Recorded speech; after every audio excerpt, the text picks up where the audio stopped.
video's on? It's on now.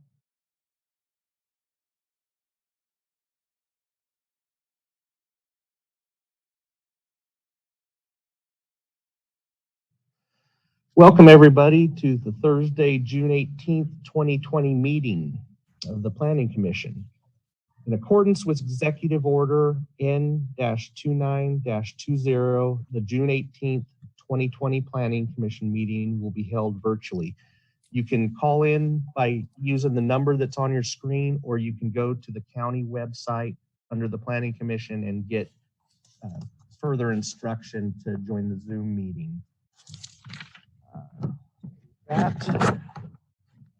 We will call the meeting to order. Would you please join me in the salute to the flag? Pledge allegiance to the flag of the United States of America, to the republic for which it stands, one nation, under God, indivisible, with liberty and justice for all. Thank you. Roll call, please.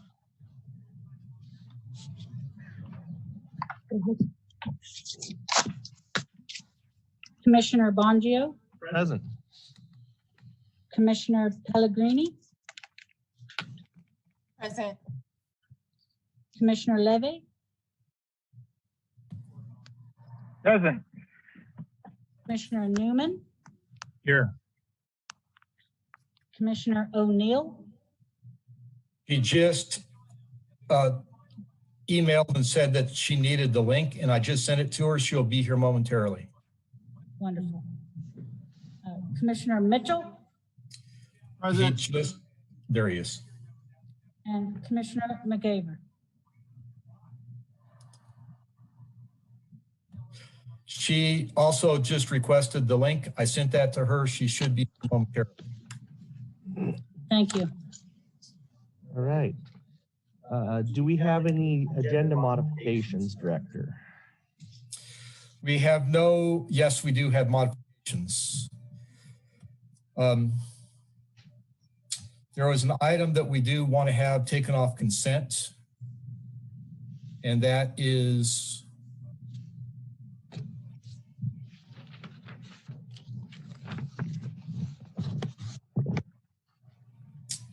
item number 5, the Amarok Ventures LLC. So we request that to be taken off consent just right up front. And then there are several supplementals that are have been sent out to the Planning Commission already. So that's just being put into public comment or moved from consent? Moved from consent to public hearing, correct. Okay, thank you. So that. All right. With that, I'm going to ask for a little help. How do I turn my volume up to get, I can barely hear anybody else.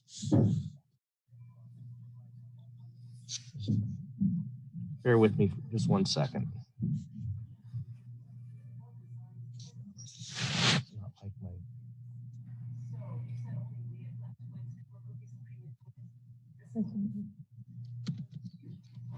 Say something. Somebody. John, talk to me. I'm just trying to get I can barely hear you. Can you hear me now? Not very loud. So maybe I need to turn my mic up, which I will do.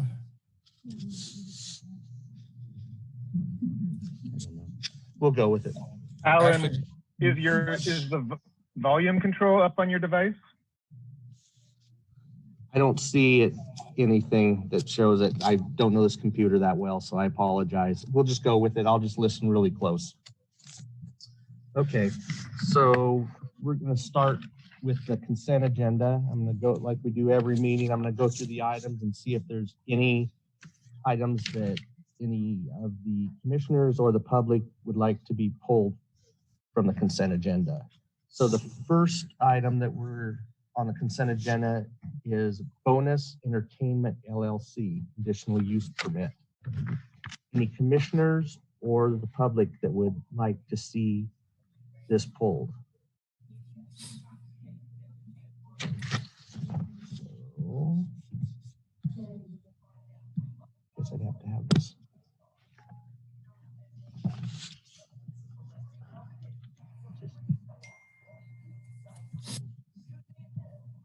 seeing none, I'm gonna leave that on consent. The second item is Emerald Organics Cooperative Incorporated Conditional Use Permit, Special Permit, and Special Permit Modification and Zoning Clearance Certificate. Anybody care to have that pulled? Seeing none, we'll go to the third one. Vanda Farms LLC Conditional Use Permit. Everybody okay with that one? Seeing no comment, we'll move on to number 4, ROCKAWAY Investments LLC. Anybody care to have that pulled? Seeing none. Oh, somebody had their hand up?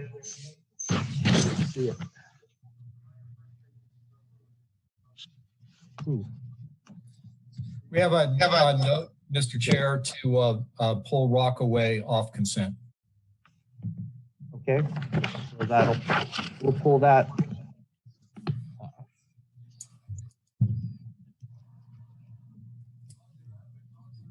Thank you.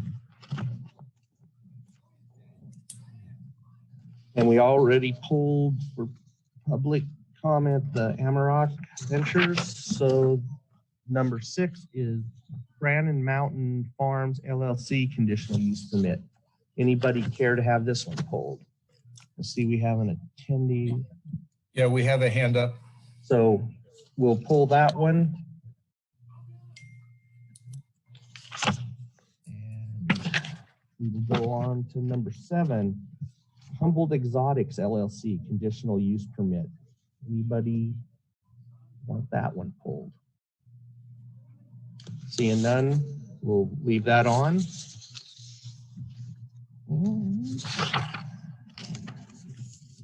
Number 8, Samoa Pacific Group Coastal Development Permit and Development Agreement.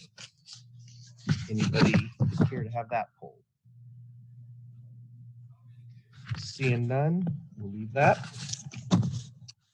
And number 9, Weot Community Services District Water Tank Replacement and Water Treatment Improvements. We have one. Or answer. Excuse me, Director Ford and the chair. I just wanted to let everybody know that there was a supplemental that came into my email at a very late date concerning the Weot item. It's just a site plan, so maybe I just wanted to put that in the record. Okay, it looks like we have somebody that has raised their hand. Okay, that wasn't Suzanne that did that. That was somebody else. That was the question I was going to ask. So. Yeah, there's a call in. Okay. So we're going to pull this one. Yep. Okay, so that is all the items on consent. So I'm going to go back through those and call out the ones that are just on the consent that we didn't pull, and we will get that out of the way. So the first one is Bonus Entertainment LLC Conditional Use Permit. The second one on consent is Emerald Organics Cooperative Conditional Use Permit, Special Permit, and Special Permit Modification and Zoning Clearance Certificate. The third item on consent is Vanda Farms LLC Conditional Use Permit. And the next two were pulled. And the next one is Humboldt Exotics LLC Conditional Use Permit. And the final one is Samoa Pacific Group Coastal Development Permit and Development Agreement. Any comment from the commissioners or a motion to approve consent? So Mr. moved. Chairman? Yes. Oh, yeah. I will second the motion that Brian made then to approve items 1, 2, 3, 7, and 8 from the consent calendar. We have a motion and a second. Any discussion? Seeing none, I will ask the clerk for a roll call, please. Commissioner Bongio, Yes. Pellegrini. Did you answer? Aye, yes. Commissioner Levy, Yes. Commissioner Newman, Yes. Commissioner O'Neill, Yes. Commissioner Mitchell, Yes. Commissioner McCavour. Yes. Motion carries. So that the consent items all carry. So now we will go to the items that were pulled from consent. And the first one is item number 4, ROCKAWAY Investments LLC. Staff report.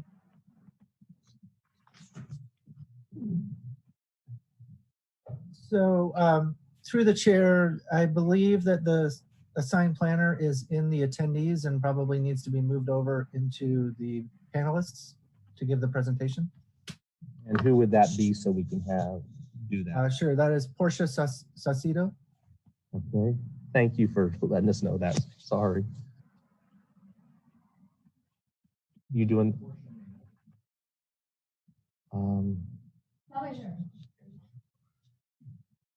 I just promoted her. I apologize. I didn't recognize. Okay, John.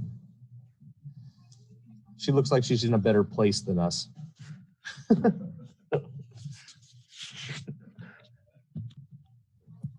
All right. Welcome.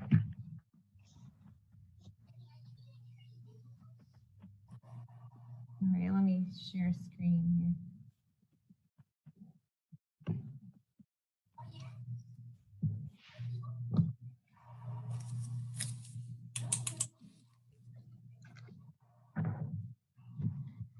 Is that working?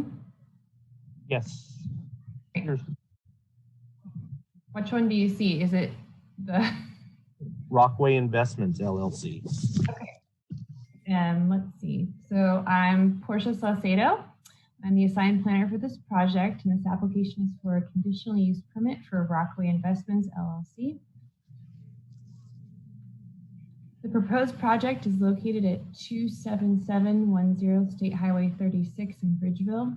The parcel is approximately 40 acres in size with a land use designation of residential agricultural and zoned unclassified. The conditional use permit is to allow the continued operation of an existing 9,948 square foot outdoor operation utilizing light deprivation and a 1,400 square foot full sun outdoor cultivation. And in addition, there is also a 900 square foot ancillary propagation area proposed. The existing outdoor cultivation consists of 1,400 square feet of full sun, like I said already, and you can see here on the site plan. The applicant anticipates 2 cultivation cycles per annum, and pre-existing greenhouse 5 and greenhouse 6 have been removed and consolidated to greenhouse 1 as shown in the site plan, and this reconfiguration of greenhouses occurred because greenhouse 6 was within a streamside management area. Further, the southern full sun outdoor cultivation area could not be accessed directly from the project parcel, thus had been decommissioned. The pre-existing full sun outdoor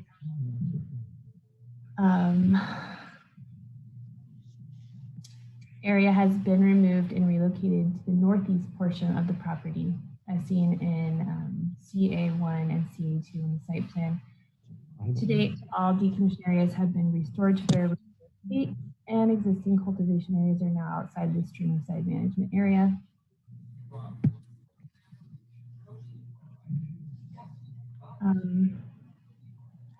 Areas and the buffer zones associated with North Coast Regional Order. The reconfiguration of the cultivation sites, consolidating the pre-existing greenhouse 5 and 6 to greenhouse 1, and decommissioning the relocated full sun outdoor cultivation to areas CA1, CA2, and part 2 greenhouse 1. within the existing houses above the ground soil, or they caught in bags of soil on top of the native soil. The source of water is a permitted groundwater well, and the water storage capacity is 19,900 gallons combined. Fire suppression is a 2,500 gallon hard tank designated for fire suppression. The projected annual water use is 95,000 gallons, which is 8.4 gallons per square foot.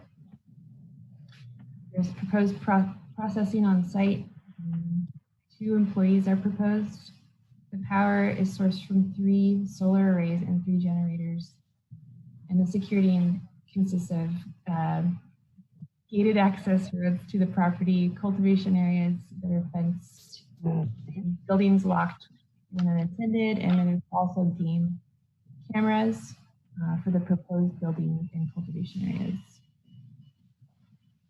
In addition to the site plan and the cultivation operations plan, all of these documents listed here provide evidence that the project is consistent with the mitigated negative declaration for the CMMLUO, and an addendum was prepared for this project and included in the staff report. The public comment was received, and the concerns included a property line dispute, issues, illegal fence installation, improper refuse disposal, and verbal abuse. I think staff would recommend adding a condition that the applicant provide a boundary survey by a California licensed survey to verify that the prerequisite 30-foot cannabis cultivation setback and all zoning setbacks are satisfied. And it is the recommendation staff of the Planning Commission find the project consistent with the previously adopted negative declaration of the SEPA guidelines, make all required findings for approval of the conditional use permit and special permit, and adopt a resolution approving the conditional use permit subject to conditions of approval. That concludes my presentation, and I'm available for any questions. Any questions? I know, I'm gonna get to that. So we have one attendee if there's no commissioners that have any questions for staff. But before we do that, I messed up and I missed public comment, and Noah was quick on letting me know. Thank you, Noah.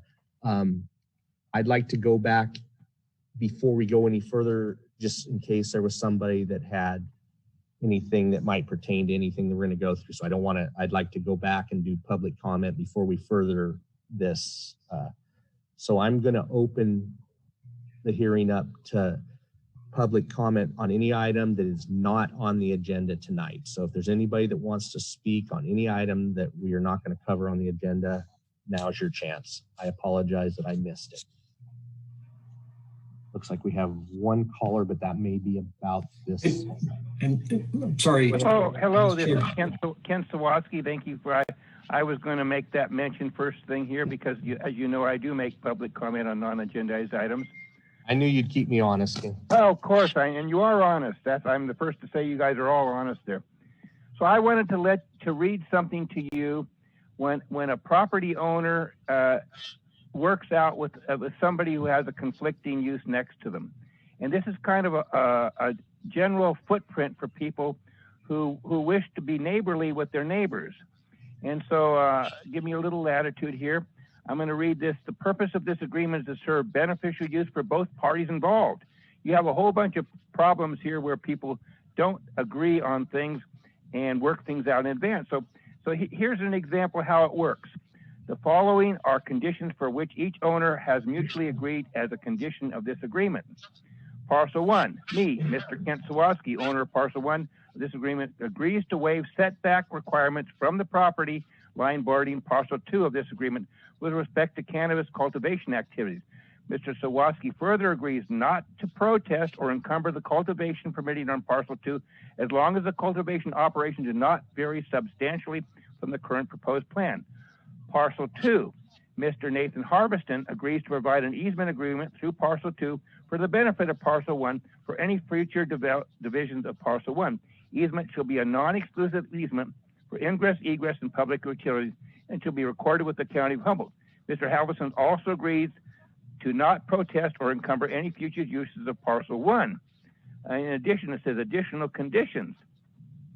The following items are additional conditions to further clarify the above listed conditions. Roadway through parcel 2 shall be subject to a roadway maintenance agreement. We love those, don't we? This agreement will serve to equally share cost of roadway maintenance between parcel 2, parcel 1, and any lots created by a subdivider of either. Cost of drafting and recording an easement through parcel 1 shall be split equally between both parties. Cannabis cultivation on parcel 2 shall be kept neat and orderly and shall strive to have no negative visual impacts on parcel 1.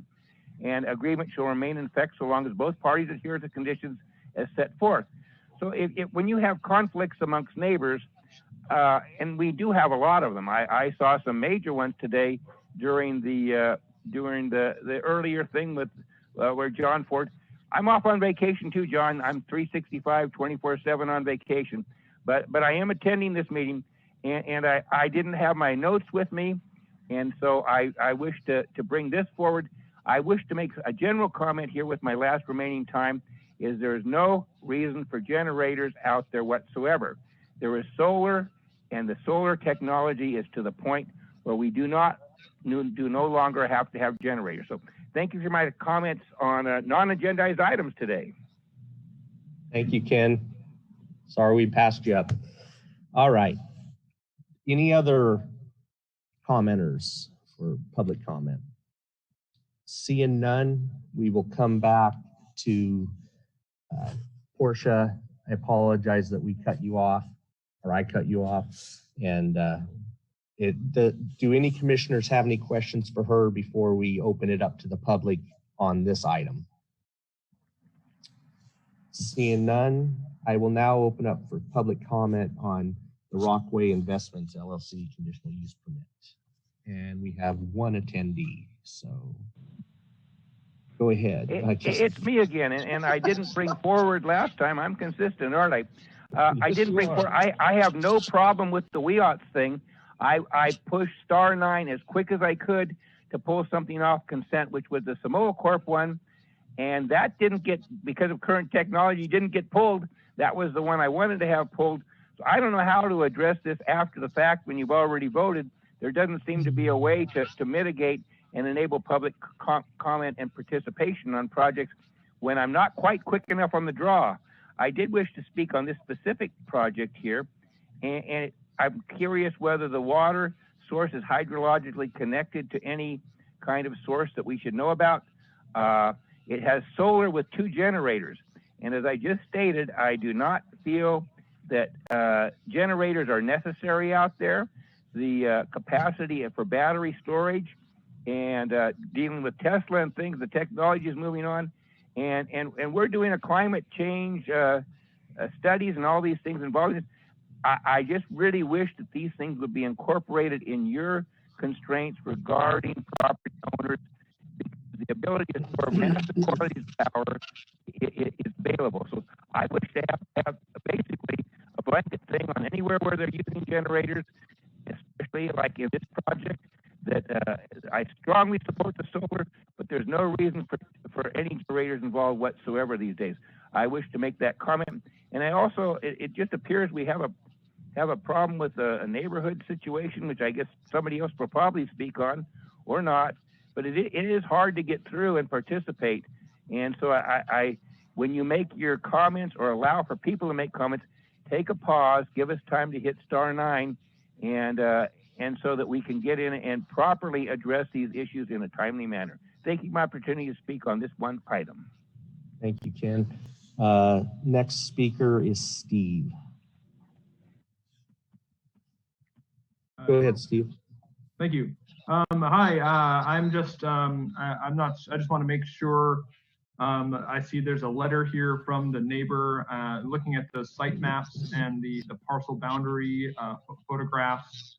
It's apparent that the cultivation that's proposed is right on top of the neighbor's property. And I see there's a public comment from the neighbor talking about how this cultivation is highly impactful to the neighbor. in a very negative way.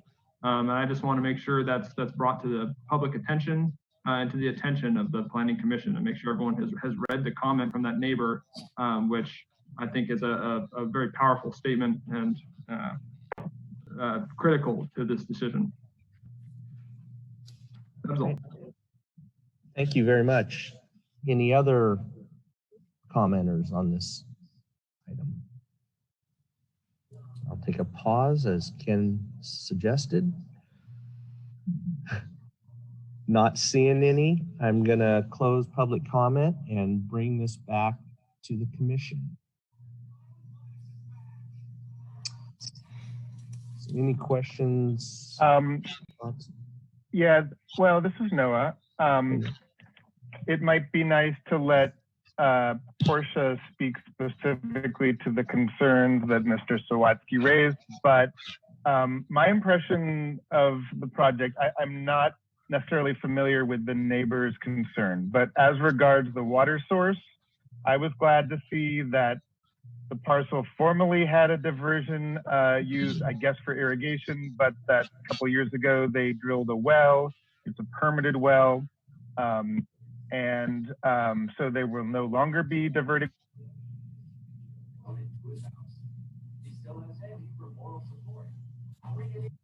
Would you like to answer that, Naomi or Portia? Excuse me. Yeah. Yeah, they are no longer using the diversion. They're using the well. Yeah, I think that was the only. I couldn't hear the last. Sorry, it dropped on me for a moment. Okay. I apologize. But just to, I think Melanie or Portia confirmed that they're using the well. They're not using the diversion from the class 3 that feeds Little Larrabee.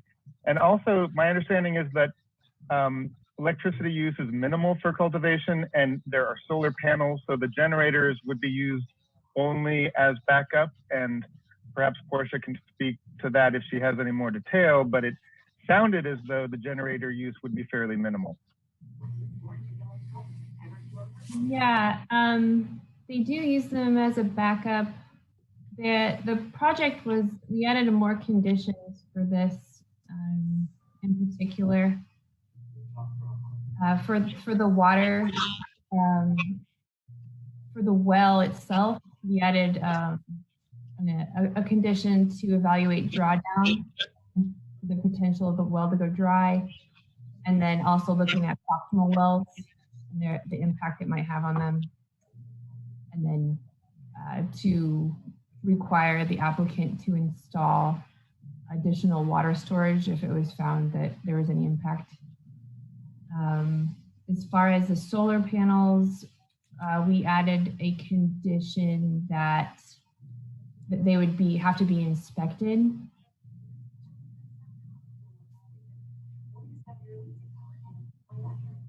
Make sure they were fire safe and that they were working properly.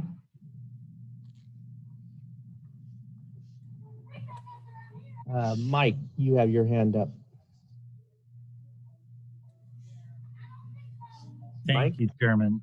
Thank you, Chairman. I had to unmute and get something out of my way here on the computer first.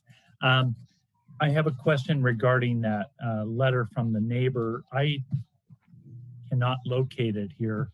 Can somebody read that letter or point me to where it is in the materials that were sent out? It should be in the supplemental. And I can read it if you'd like. Is it short? Yeah. Please go ahead, Portia. A couple paragraphs. Let me see here. I'm opening it up. Or I can share the screen if you want to read it. I'll just read it out loud. To whom it may concern, at the Humboldt County Planning Commission, I received a public notice of public hearing for my neighbor's cannabis application, ROCKAWAY Investments, and would like to offer public comment. I have lived in the house next door to this property for 13 years this November. The first 9, which were very pleasant, since Mr. Rivas took ownership next door in 2016, this has not been the case. Soon after moving in, Mr. Rivas began extending his developments over my property lines, effectively taking ownership of the shared road on my land. I've paid to have a professional surveyor completed, but Mr. Rivas subsequently removed the survey pins, erected fences on my side of the property line, disposed of plastic garbage on my land, and placed a trailer home on my property. He and his associates repeatedly used the road on my property for parking and storage to the point that I have been unable to enter or leave my home. When I asked him to clear a gap for me to get through, he has responded with insults, bullying, intimidation, and verbal abuse. He has told me I do not belong here and that he hates my guts. I used to love this property, but now I hate the whole thing. And when I drive down the road and I know there will be a problem, my stomach feels sick. I would offer my consent for the cultivation on his property if the operation did not have such direct and dramatically negative effect on my life, so unfortunately I cannot. I would request that before approval is granted by the Planning Commission, Mr. Rivas should be made to hire a professional surveyor to resurvey and mark the property boundaries, and that the updated property lines be documented and enforced by the county. Furthermore, I would request that all of his belongings, trailers, garbage, and cultivation be removed from my property and the 30-foot or other applicable setbacks be enforced. I would assume that means. Respectfully, Thomas Morgan. So continuing on that, since I have now heard it, can we get more information about that? Does staff know about that when that was coming through here on this agenda?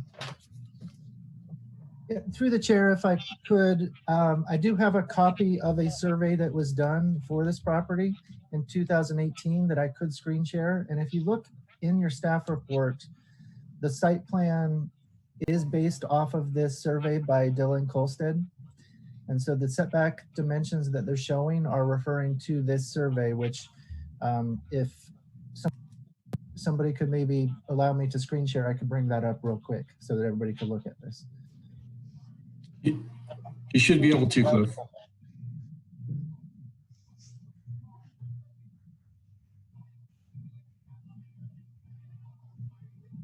Okay, so hopefully you're seeing the survey here that was submitted in 2018.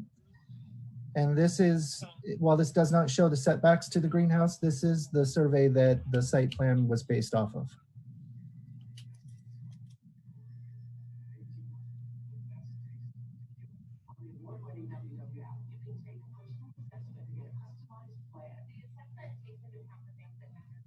I will stop screen sharing it as soon as nobody has any more questions about this. Where is the neighbor's property that they're talking about in this corner over here? I believe Thomas Morgan is in the panel. I can look on.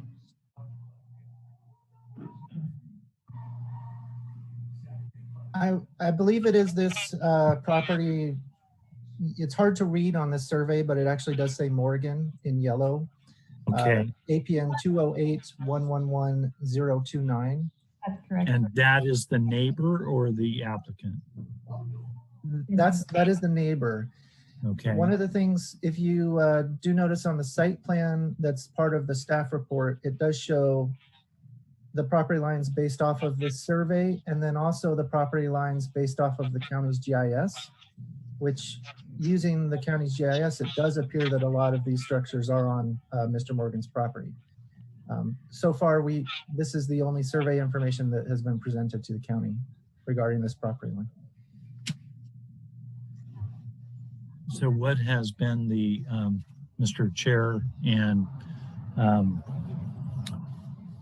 about property line disputes on stuff like this, especially looking like this, what has been the past ways and decisions?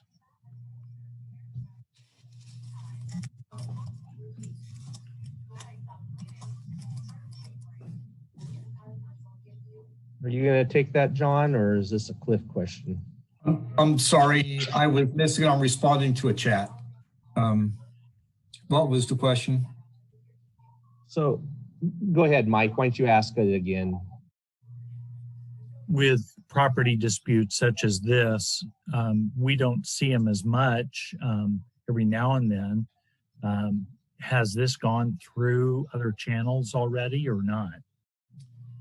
I don't know that we have had this checked by the surveyor, the county surveyor, but this is the best, as Mr. Johnson mentioned, this is the best available information that we have. It is prepared by a licensed surveyor. Did he stamp this, Cliff?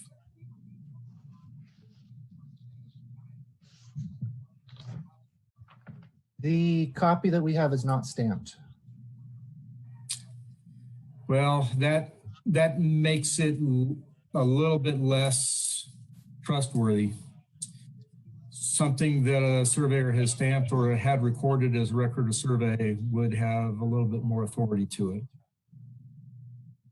I do believe the applicant, who hopefully is here, may have some more information regarding the survey work that has been done. It may be that we can add a condition of approval regarding the survey information. Clearly, if the property lines are not accurate and the structures are in the setback or even on the property line, those would not be meeting the county code and they would need to be relocated.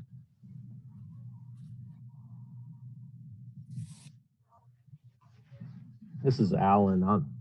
I had the same thought that Mike did, that this is something isn't adding up, and I would say that this needs to be surveyed before. If this was a construction project, the plan wouldn't get a go on for plan check because the pre-site would have said you have to determine the property lines ahead of time. So I can't see how the project should be allowed to go forward if we don't even know where the property boundaries are in relationship to the buildings that are there.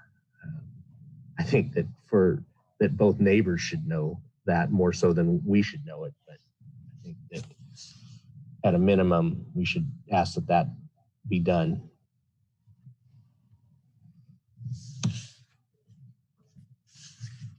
Anybody else have any thoughts on this? I do. This is Brian. Hey, Brian.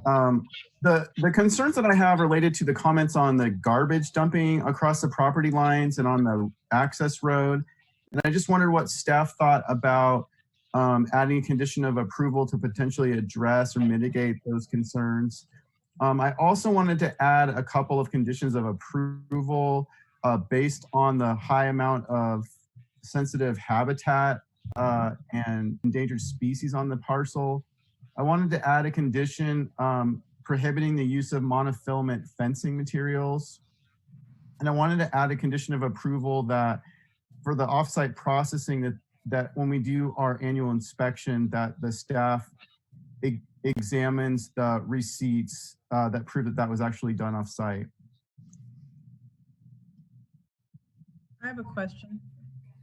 Go ahead, Peggy. I don't know how to raise my hand on this thing. I noticed. I'll figure that out later. I'd like to know more about the well. It says there's a groundwater well, and how much does it produce? And the neighbor, does the neighbor rely also on a well? Is it the same, groundwater source? Do we know that?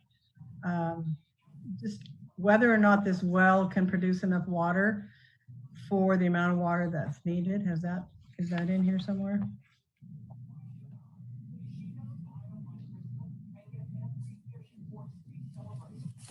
Is Portia still with us? Yeah, I'm looking at the well completion report I do have.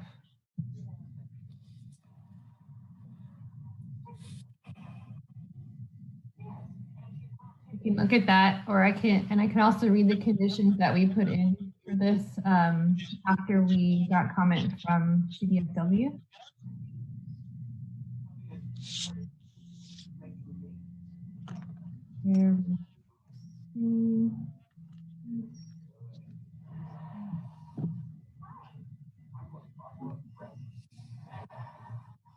This is the well completion report that the applicant provided.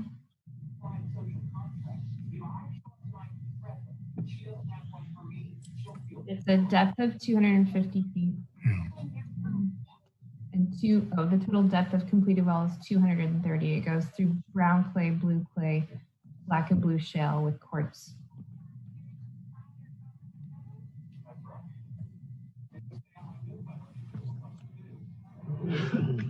What is the production for the well? Does it say?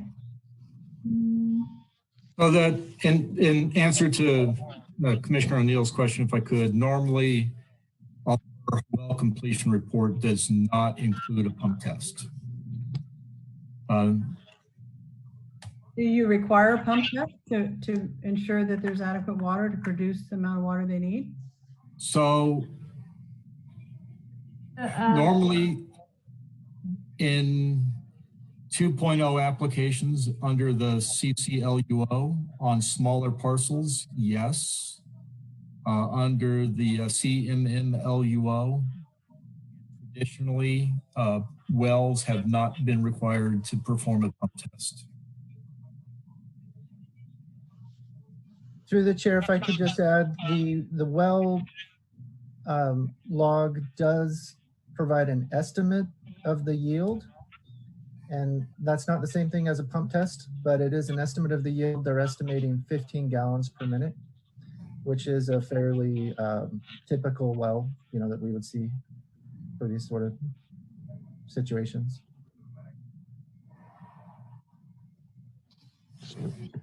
No, I see you have your hand up.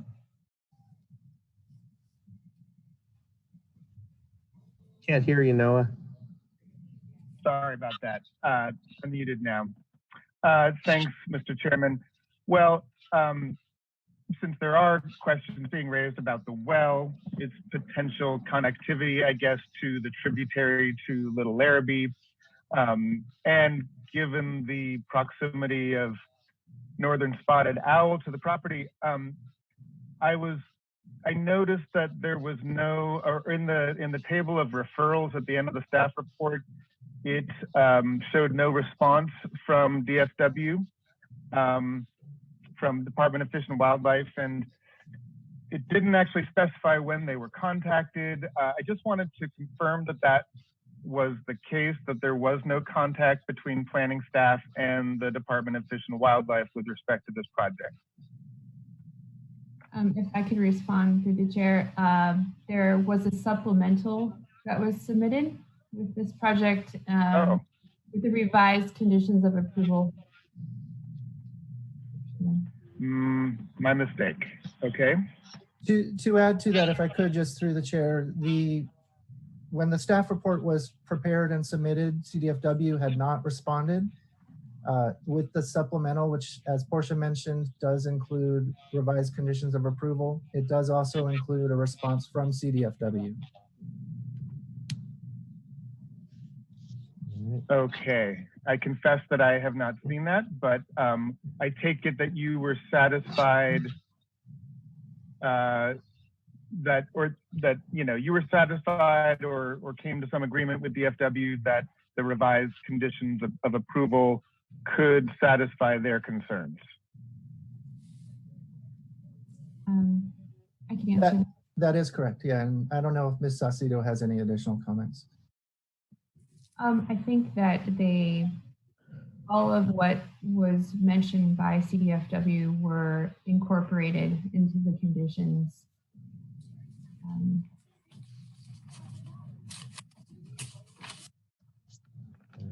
I don't know if you have a copy of that, but I could read them.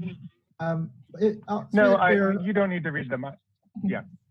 Through the chair, I'd just like to add one additional thing is, given the proximity to the NSO, it is something that we did northern spotted owl habitat. We did discuss this with CDFW, and the fact that it is a combination of full sun outdoor and then outdoor with light depth is something that has made them feel a lot more comfortable about this, because it is not a mixed light operation with a lot of potential for light leakage or noise.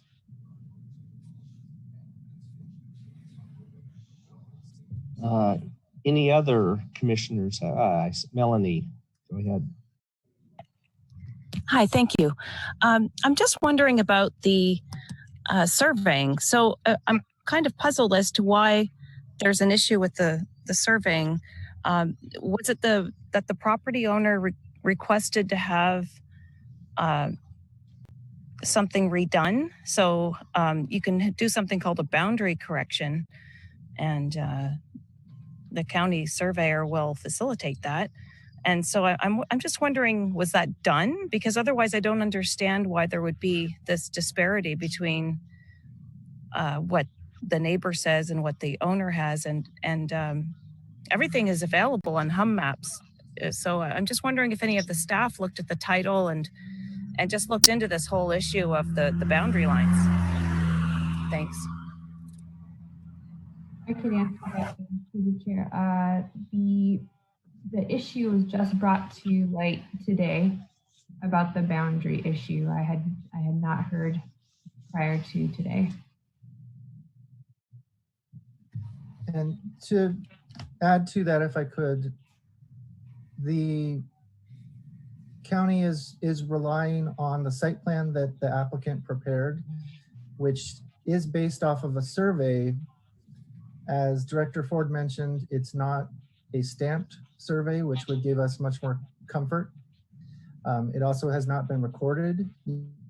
Survey completed by a licensed surveyor. The site plan that is in your staff report shows the boundaries based on that survey and the boundaries based on the county's GIS, and you'll see that they are very far off. That's not uncommon in a lot of these rural areas, but that may very well have contributed to some disagreement here between the neighbors of where that property line actually is. One of the things that the public commenter mentioned is that the neighbor has also hired a surveyor to go out and survey that property line. We have not been made aware of any additional survey information other than what's currently been provided to us. Thank you. That does help a little. I have another question too. Is it not standard procedure to check the title, deed and title of properties in question for these cannabis grows? And yeah, that's my only question for now. Sure. Again, through the chair, it is a standard procedure. We do require a copy of the deed for the property. We do review the deed descriptions. We do not ask for a title report. However, unless there was a recorded survey, and even if there was a recorded survey, it may not necessarily show up in the deed to the property. So that's not something that we would necessarily uncover. The location of the property line. The deed would describe the property, but it doesn't necessarily tell us exactly where that property line is on the ground. That's what a survey would be for. Okay, so it's just that in terms of taxation, it matters, right? Aside from neighbor disagreements. And so I'm just wondering, maybe it's something that we should look at as including, requiring some sort of recent certificate of showing, showing that it's been surveyed recently, and I guess adequately for all parties involved.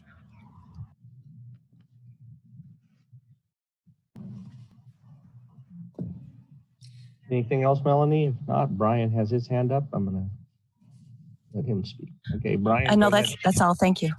Thank you. I just wanted to add that I have not received the supplemental staff report with the modified conditions of approval.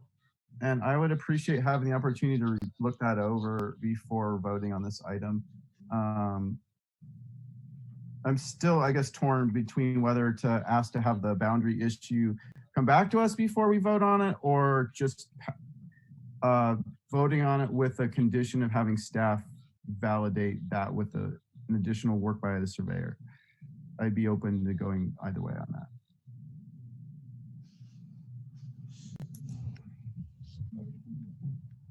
Yeah. Melanie has her hand back up. I believe it's back up. Are we in that phase now where we're discussing what we would like to see in terms of motions, or are we going to continue with the questions? No, this is deliberations right now. We've had Okay. the public and Right. I mean, that's what I meant phase, like just if other people had questions regarding it. But just to put my few cents in, I would be okay with either making it a condition of approval that there would be an adequate survey done and let the staff handle that, or as Commissioner Newman suggested, bringing it back once that's been completed, either one. Thanks. No, I see you have your hand up. Go ahead.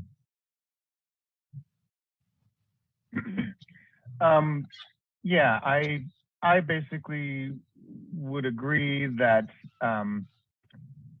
that these are two issues. Well, I want to remind everyone of the other point that Brian made, Commissioner Mitchell, regarding a condition of approval that the trash be adequately on the property line or kept on the property and in such a way that it doesn't negatively impact the neighbor, and that a survey be done to the satisfaction of the staff that it is not imposing on the neighbor's property. With those two conditions added, I mean, I'm glad that these were aired out. I know the staff just got hit with this issue at the last minute today, but I would be comfortable moving forward with approval with those conditions. That's not a motion, but I'm just injecting that into the discussion. Well, seeing no other hands, you want to make that a motion? Ronnie. Okay. Wait a second. Ronnie put her hand up, not on the computer, but yeah, I can't find it either. So that's the new girl. I think Noah's points are valid. I mean, there's a such thing as being a good neighbor. If it's going to take a condition of having a survey and keep your stuff on your side of the fence or property line or whatever, then that definitely should be a condition, or bring it back to the Planning Commission at a future date. Either one of those I'm okay with, but you know, being a good neighbor is the important thing. Go ahead, Mike. I, for some reason, cannot find the hand either, so I'm just visually raising my hand. I think Commissioner Mitchell had some valid points for conditions, the very first of this discussion, that should be incorporated. I hope they were written down because I believe they're valid, as well as then this property line problem. I would be okay one way or the other, as long as there is a condition in there that there is an agreement about the property line being correct.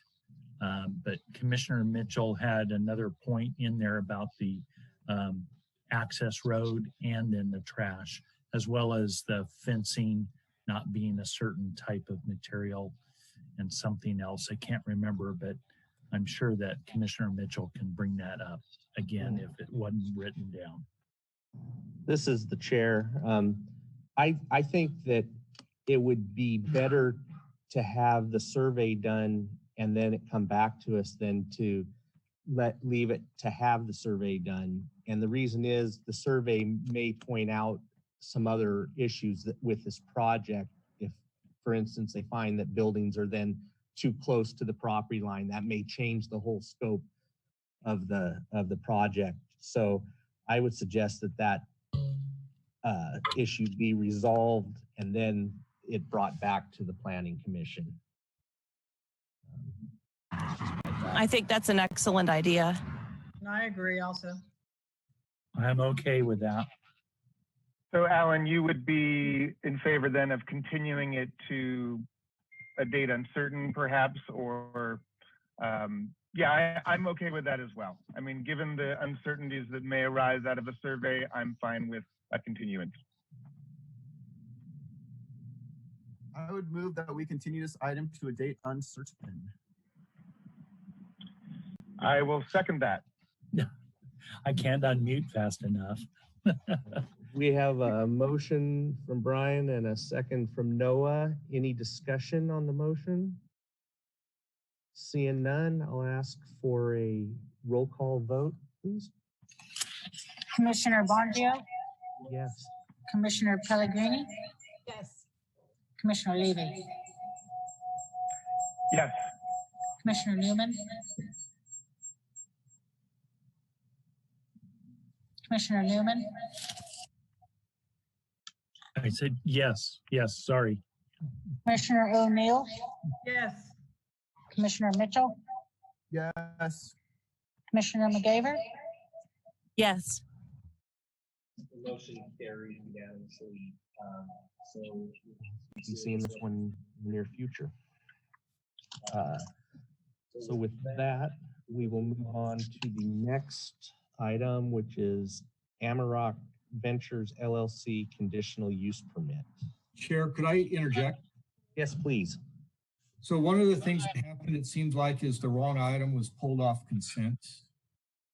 With a 2/3 vote, the Planning Commission could rescind their action on the consent calendar, add the item back on that was intended to be on the consent calendar, and remove the item that was unintentionally left on. Well, if we're going to do that, can we please also tick off the Danco item that Mr. Sawatsky planned on making public comment on? If so, I would move to rescind our approval of the item, of the consent calendar. Is that the appropriate motion? Yes. And the item that's getting pulled off is Rock, the one we just approved, Rock. So I think the first action would be to rescind the previous motion. Then the second action would be to restate what the consent calendar is, and then have a motion on that. Okay. So I think Commissioner Mitchell's motion is entirely correct. That was the first step. Okay. I'll second that motion. Okay, we have a motion and a second. Any discussion about that motion? All right, I'll have a roll call vote, please. Commissioner Bongio, Yes. Commissioner Pellegrini, Yes. Levy, Yes. Newman, Yes. O'Neill, Yes. Mitchell, Yes. McCavour. Yes. So the motion carries. So now you're going to go back and you're going to go through the consent calendar and pull the items that you don't want to leave on consent, and then we're going to have another vote. Correct, John? So yes, that would be, go ahead. Well, I was just gonna, I think I understand what we need to do. So I would now make the motion that the consent calendar include items number 1, bonus entertainment, number 2, Emerald Organics, number 3, Van de Farms, number 7, Humboldt Exotics, and number 9, Wiat Community Services District on the consent calendar. I'll second. We have a motion and a second. Any discussion? Once again, a roll call vote, please. Commissioner Bongio, Pellegrini, Yes. Sorry. Levy, Yes. Newman, Yes. O'Neill, Yes.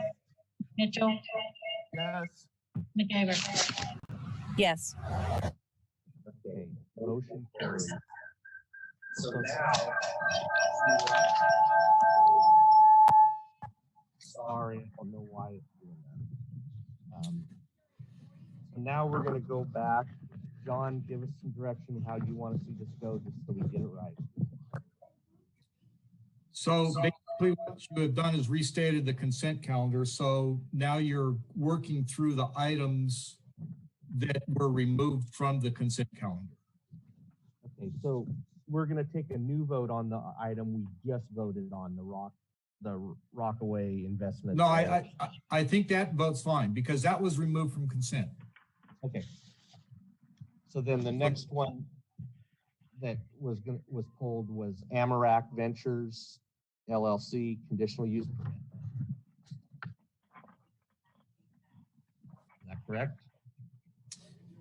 That is correct. All right. So do we have a staff report on this? Yes.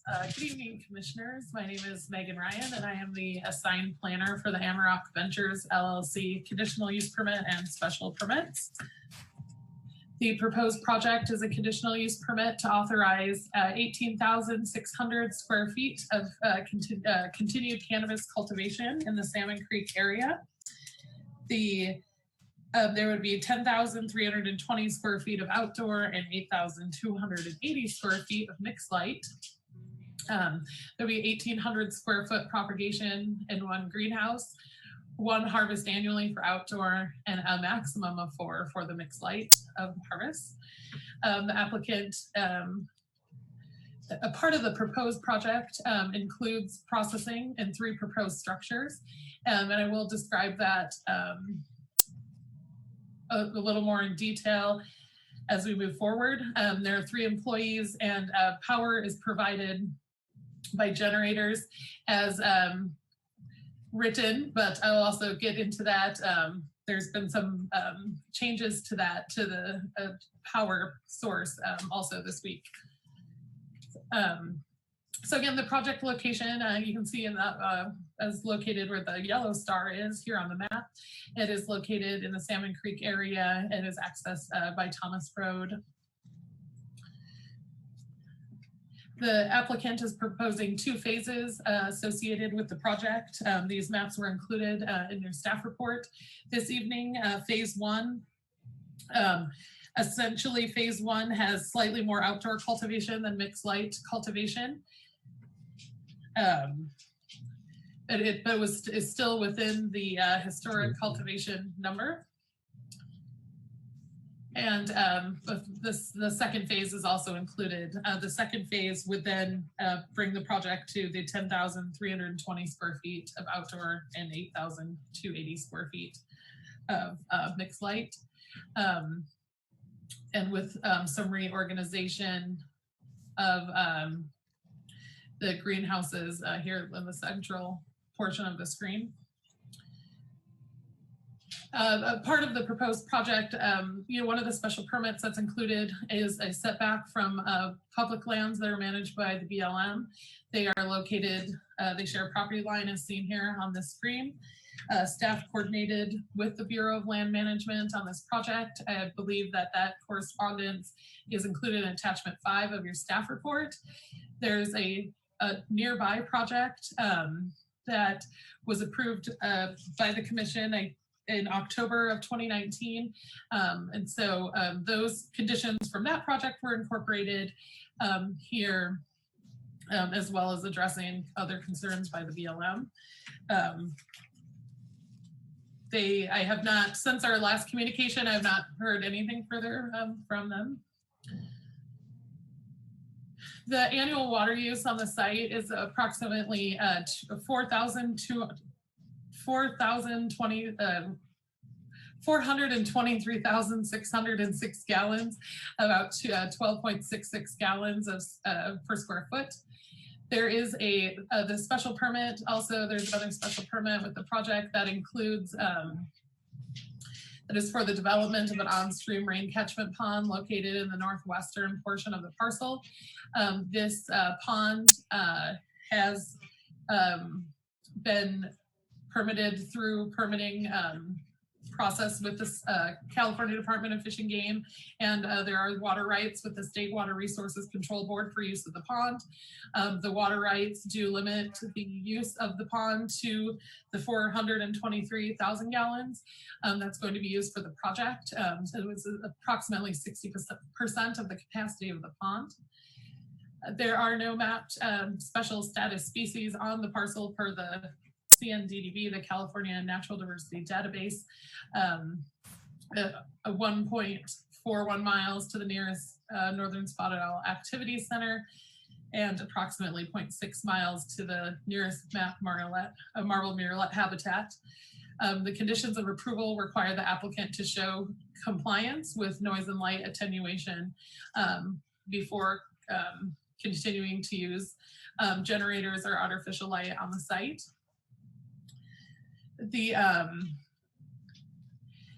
There was a comment from CAL FIRE regarding timber conversion on the site, and then they were not supportive of the project.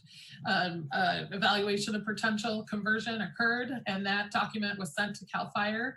At the time of preparation of the staff report, CAL FIRE had not responded, but I sent the report again, and they did respond and say that they concur with the outcome of the report, and they have no additional comments at this time. As conditions of approval require the applicant to adhere to the report. There have your supplemental items this evening. A number of public comments were received regarding this project. I attempted to include, for the written comments, I included my response that, I tried to address at least the project specific comments that I could. There's also a revised condition of approval that's included. And so at this point, I just like to talk about the revised condition of approval, the staff recommendation, and changes that have occurred this week because of the public comments that have been received.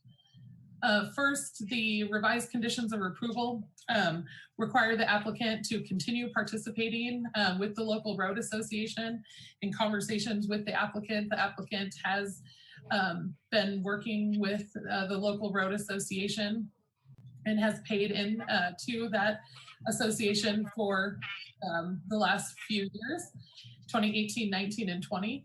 The revised condition of approval requires continued participation with that local road association, and also provides proof of receipt or other type of proof of payment that the fair share cost of the road maintenance is being paid annually.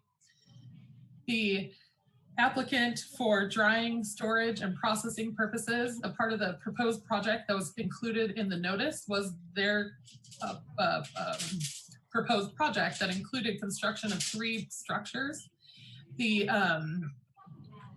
planning department, because of the constraints on the parcel with the streamside management areas and the BLM setback, the construction of the buildings was within the 600-foot required setback.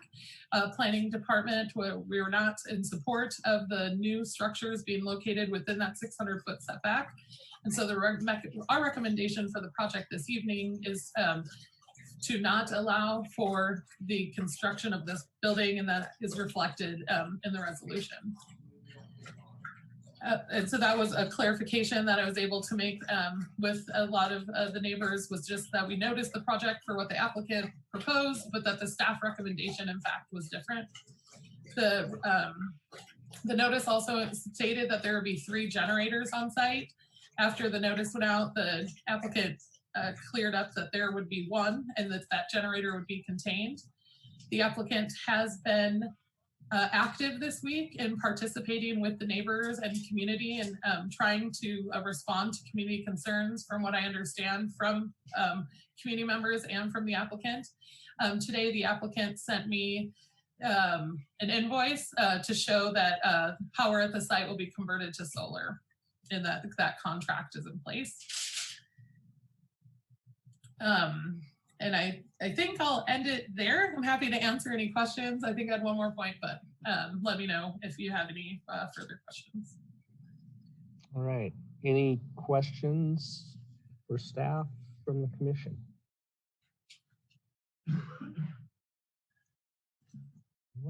I will offer that the applicant also is here on the line. I believe he's one of the attendees. Thank you.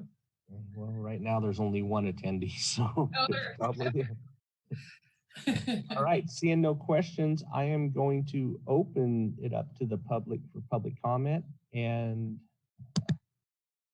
well, the first one is Ken.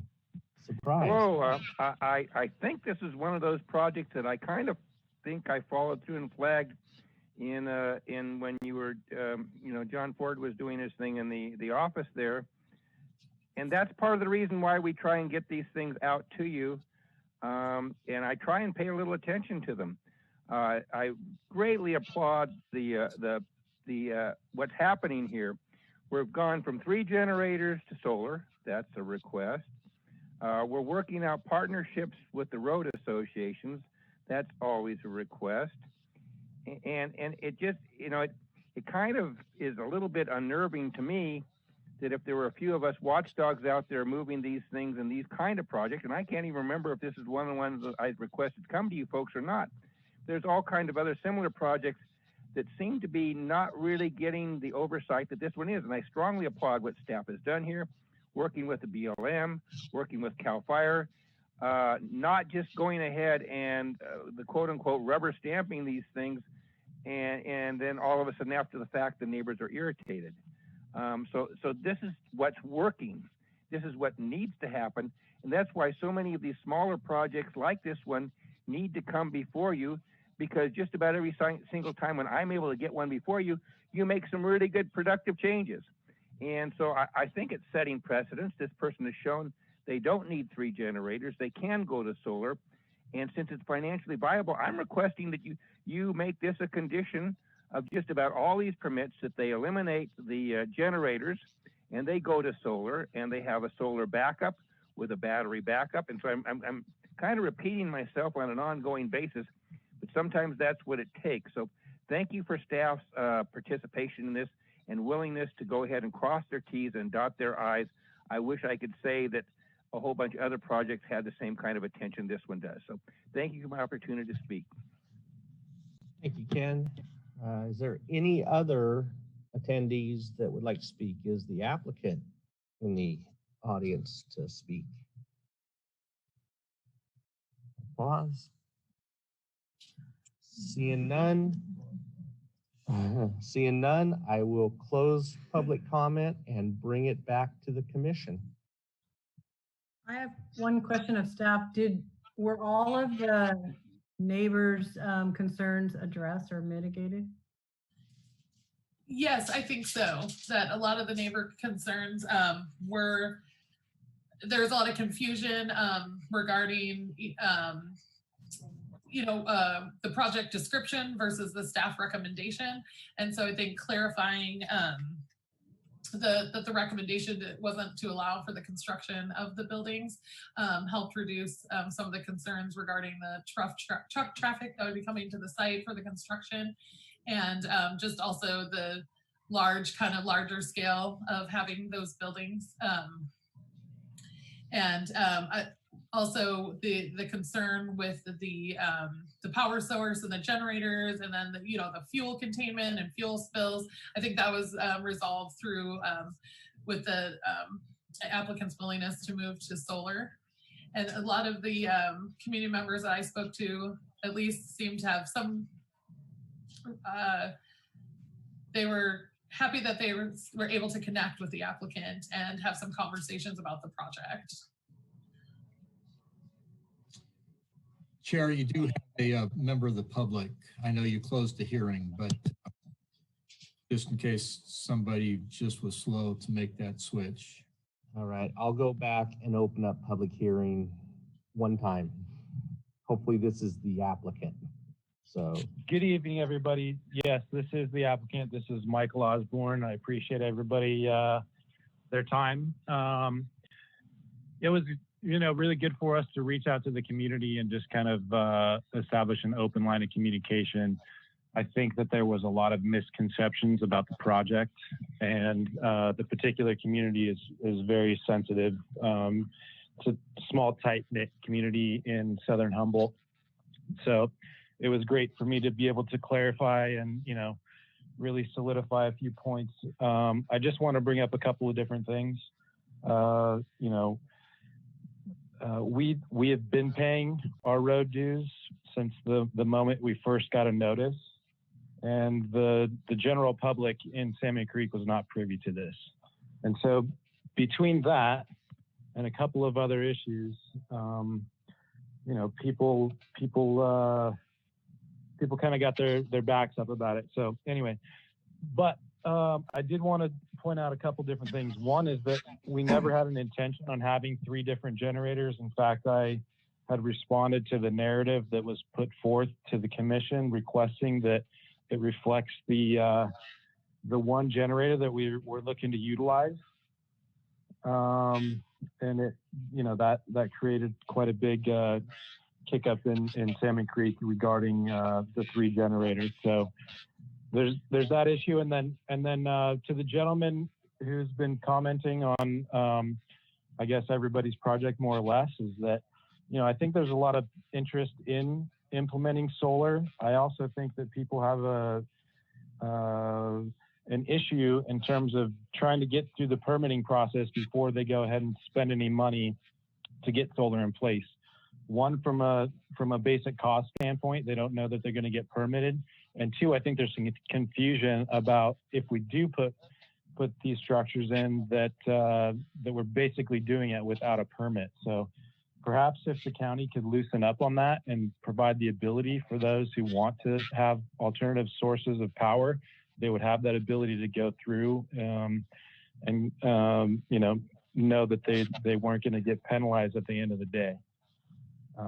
And it is quite costly. The battery walls and inverters they're very expensive. And we have an initial plan to roll something out. And our aim is to gradually get off of generator power, but it's probably going to take some time based on the quotes that we've seen over the span of time. So I just wanted to voice that, and I think that's about all I've got. Can I ask a question? How large is the generator that you're going to use, the 1 generator?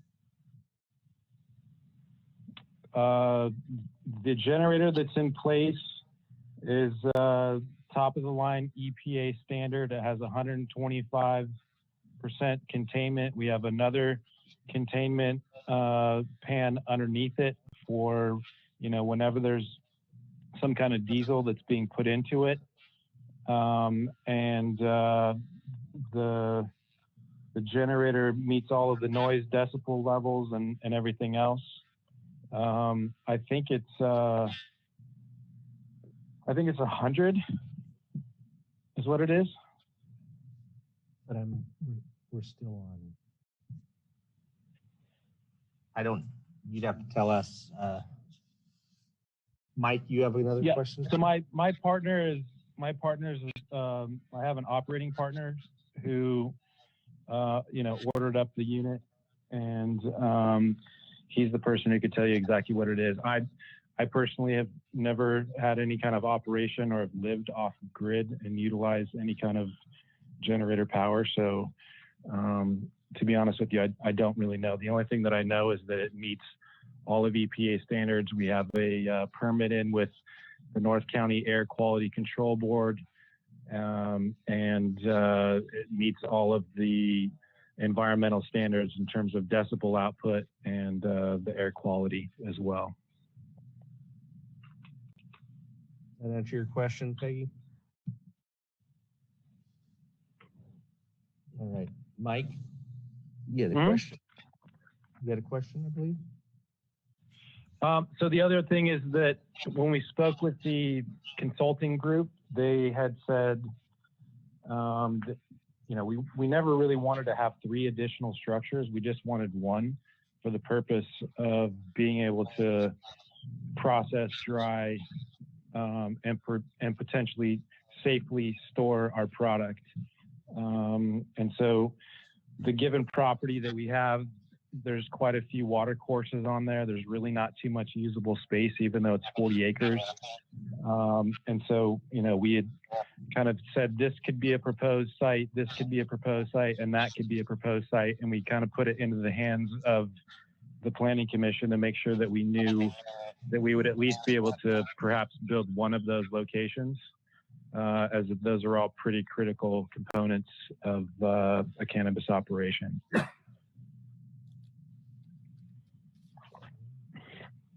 Any other questions for the applicant before we bring this back to the commission? All right, thank you for your input.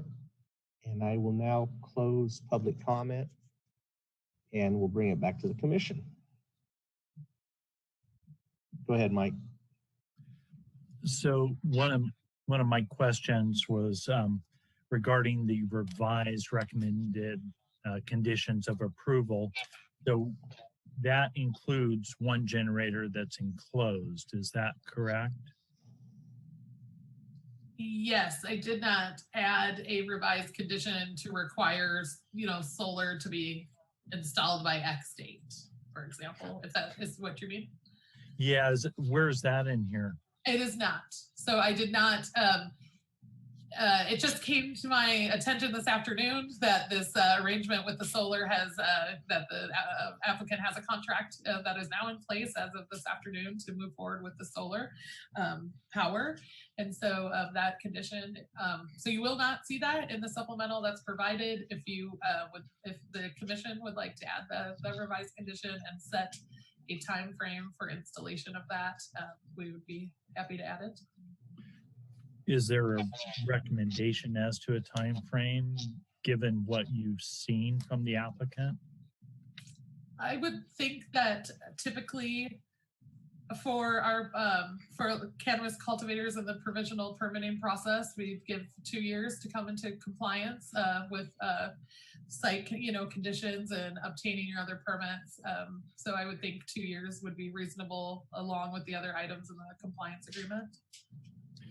And so in this revised conditions, it does include the certain things that a generator needs to have conditions on, correct?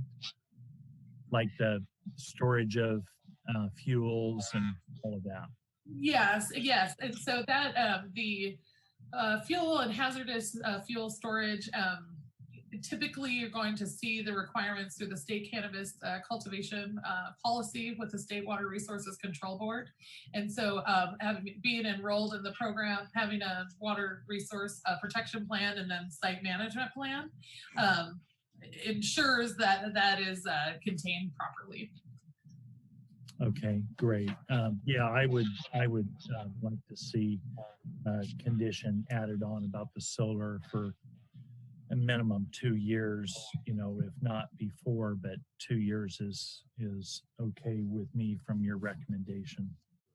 Typically, how many hours a day do you run the generators? And 7 days a week, how many hours a day?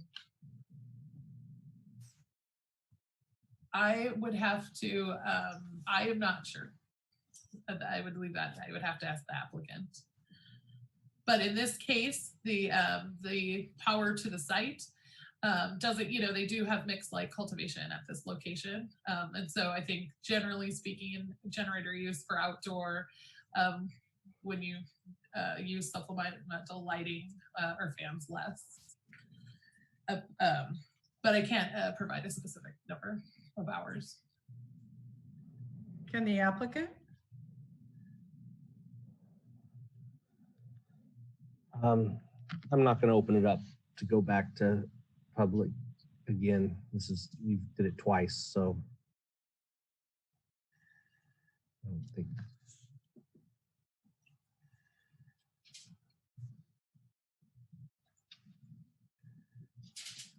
Can staff, do they have any answer to that question, or is to Peggy's question? I don't have a specific number of hours now. I could refer to the operations plan, but that may take a minute to look it up and see if that information's in there.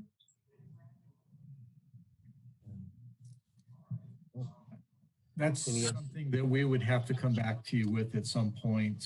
I mean, I guess it is an issue that comes up over and over again in terms of how much do generators run when they are supporting mixed light, if they're the only source of energy. And then in this particular case, we have an applicant who is agreeing to put in a solar system. They're investing in that solar system. I doubt that they're gonna just economically want to run the generator at the same time the solar system is available to produce power.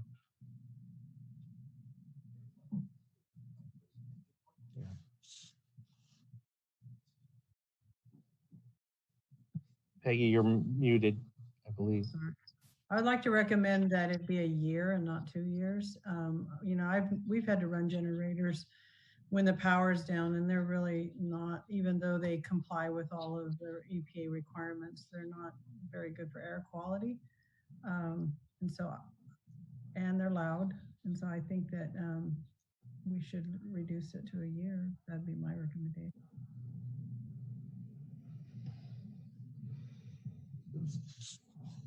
Any other thoughts? I think it would be good to know how many hours that they run.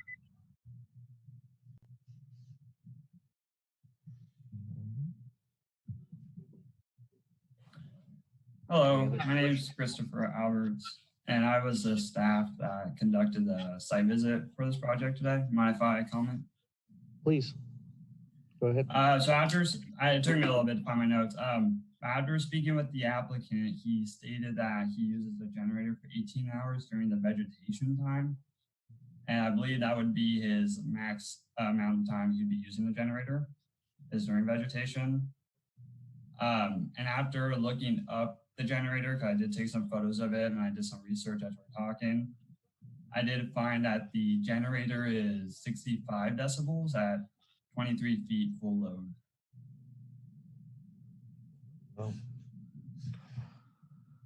Thank you. Hopefully that answers these questions. Go ahead, Mike.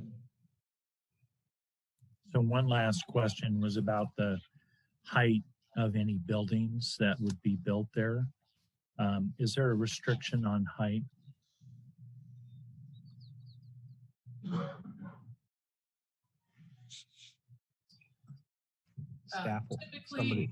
Typically the zoning district does have a max height requirement.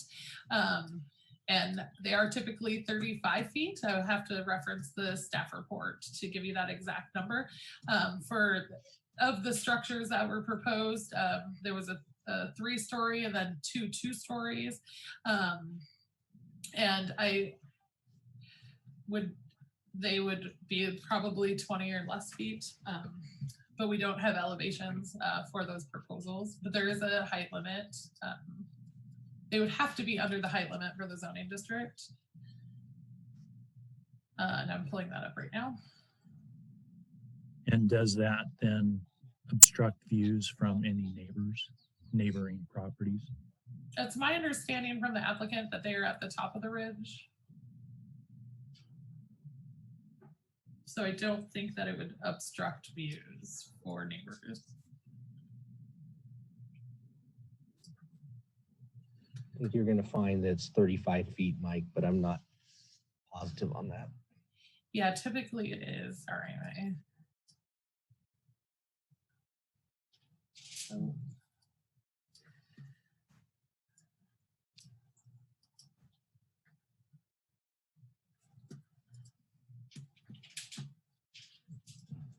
Any other questions? The reason I was asking that was because of a neighbor's letter in the supplemental number 1 that was included in some last minute information given to us.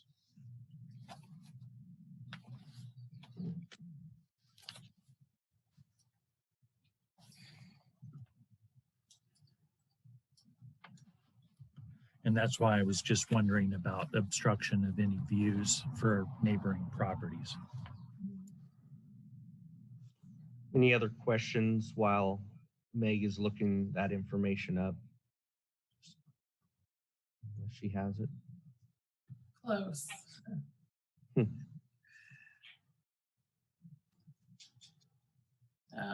The building height. So let's take, this is the unclassified zoning district, and it's an unspecified building height. But I think typically like a 2-story structure would be 18 to 22 feet, but I'm just guessing there.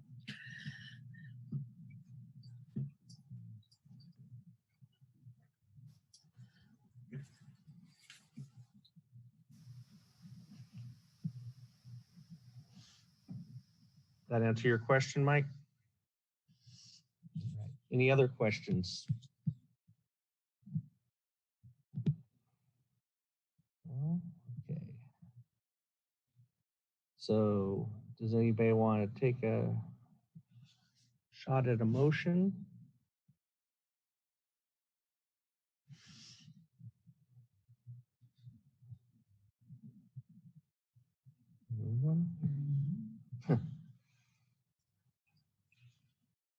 Everybody's so quiet tonight. I would offer that the staff recommendation does not include construction of any of the 3 buildings.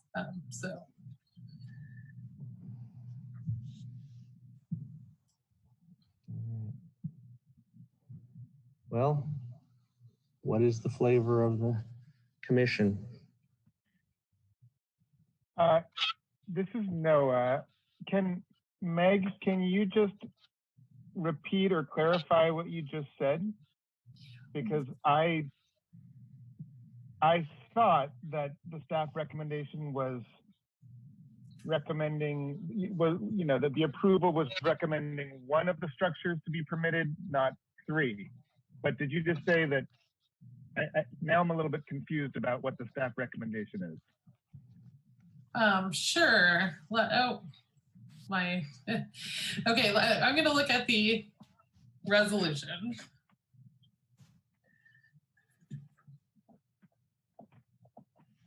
The staff recommendation was for construction of 1 greenhouse that would facilitate moving cultivation away from the BLM setback. There are convex boxes on the site where propagation and drying are currently occurring, not within those proposed structures. The resolution does not include construction of any of the buildings. However, the applicant is requesting, at least from what I hear from his testimony, was that when working with the consulting firm that they had strategic locations picked out and all 3 of them ended up on the site plan, and maybe there was some confusion there. A few of the comment letters that I received, there was a couple of commenters that said, please just only construction of 1 building. And so I think there's some confusion that the project did get noticed as the applicant proposed it. However, the staff recommendation is construction for none of the buildings because they are within the 600-foot setback to the BLM. But that does limit the applicant to using the Connex boxes for storage and propagation, and processing would have to occur on site, off site otherwise. Maximum employees would be. Okay. And I get the sense that these changes have sort of been made recently. Is the applicant aware of specifically what that recommendation would permit? If we went ahead and approved the staff recommendation, they're aware of what it would and would not permit.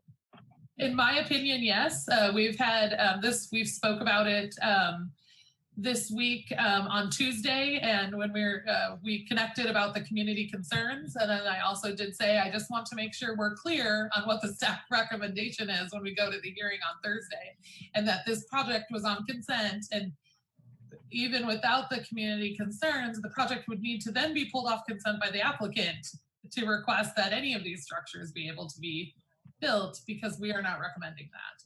And so that was just on Tuesday of this week. Previously, I've spent at least an hour on the phone with the applicant, just talking about the BLM setback, because that was something we sorted through a little bit later in the process. And so what the concerns there are, and what other projects, other conditions the projects have had to go through in this same area, that setback request. So if I can just reply really quickly, Meg, I really commend you, because the supplemental showed how busy you have been just in the last 2 or 3 days, including not just passing along the comment letters, but writing substantive responses to all of them, or many of them, addressing each of their concerns and telling them this information about changes that were being made. That said, I am a little troubled that to be moving forward and approving a project which has been significantly altered just in a supplemental that came out today. I think it's been altered in ways that will make at least the neighbors, or most of the neighbors, much happier about it. but I'm having a little bit of a hard time now exactly knowing, without a new site plan or a revised site plan. I mean, I'm having a little bit of a hard time understanding exactly what we're approving, to be perfectly honest, and that's not your fault, but it makes me wonder if it might be worth continuing this one again so that the documents can be put together in a way that is slightly more coherent, that the supplement can be integrated into the staff report and so forth. I mean, I wouldn't insist on it, but I just admit to having an unusual amount of confusion about this one.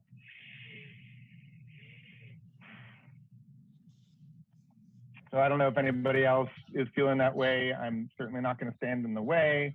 A lot of improvements have been made to the project, but that's my feeling. Thank you, Noah. Melanie has her hand up. Yes, thank you. I was wondering if you had spoken with anyone from the BLM, Megan. I have email correspondence with BLM staff regarding the project, where I have asked for their comments, and then I did receive their comments, and then responded back with the conditions approval for the project and what the staff recommendation would be. And I believe that's in attachment 5 of the staff report. I meant in regards to any changes, last minute changes with the setbacks. Not with any last minute changes as it stands, or where we are right now, with the addition of, continuing to pay towards the road maintenance, and sounds like an added condition of within a year moving to solar power. I would circle back with them after the hearing to let them know that there had been revised conditions of approval for the project. But at the time that I talked with them or communicated with them, the proposed structures, we weren't supporting those proposed structures, and I let them know that at that time. So we don't know where their stance would be on that. Well, I think they were supportive of the not having the structures. The original site plan from the applicant included a greenhouse that was within the proposed setback as well. So that was something that was changed before we got here, was to move that out of the setback as well. So you don't see that there would be any issue with the BLM? No, I did not receive any additional comments on this project from them after we went through the staff recommendation and the conditions associated with the project. I meant for the last minute changes, you don't think that they would have an issue with them, or you really can't speak to that? I don't anticipate, I think they would be supportive of power going from generator to solar, but I can't directly speak for them. John? Megan, maybe could I ask the question a little differently? Sure. Is there anything about the changes that affects the discussions that you've had with BLM? No. So basically their concerns have been addressed, and the changes that have been proposed do not affect their stated concerns, which have been addressed. Yes. Thank you. Thank you. Thank you. So thank you, Director. The question had to do with rewriting the motion. Can it just go as it is with just a couple simple changes that Meg would recommend that incorporates these recent changes, like going to one generator, going to the solar, buildings? Could those conditions be added to your recommended motion tonight so that we could approve it tonight and move on?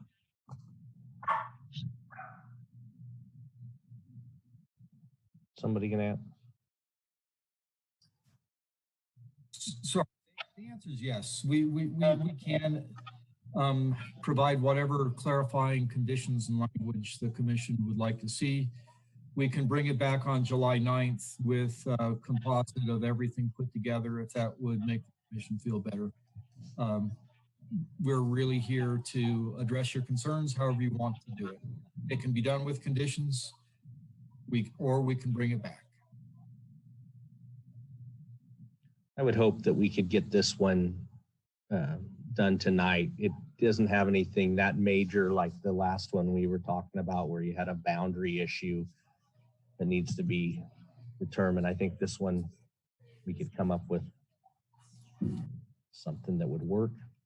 I just would like to say sometimes it feels like there's a lot of moving parts when there's a lot of change in the supplemental. But when those changes really are to address people's stated concerns, that really is to give the commission a strong understanding that there has been effort taken to work the issues out.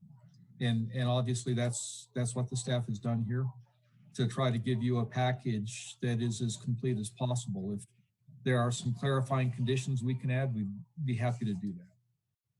No, I see you have your hand up.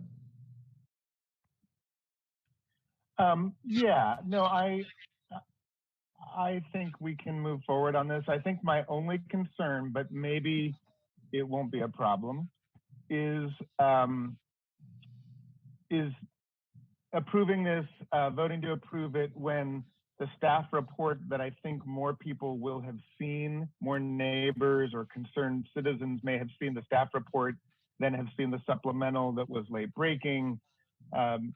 My concern was that the department gets blowback because it sounds like we've approved this project and people may not be aware of how much it changed. But, you know, that said, Director Ford's point is well taken. All of these changes show the department's responsiveness. Ms. Ryan's correspondence with many of the commenters also demonstrates that. So I'm fine with going ahead without continuing it and producing more documents. I'm not personally wedded to any additional conditions. I think I now understand all of the new conditions that have been added in the supplemental. I'm satisfied with those. All right. I see Melanie has her hand up.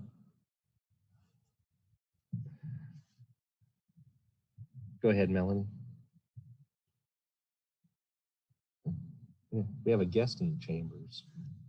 Supervisor Ben was here. You're looking for keys?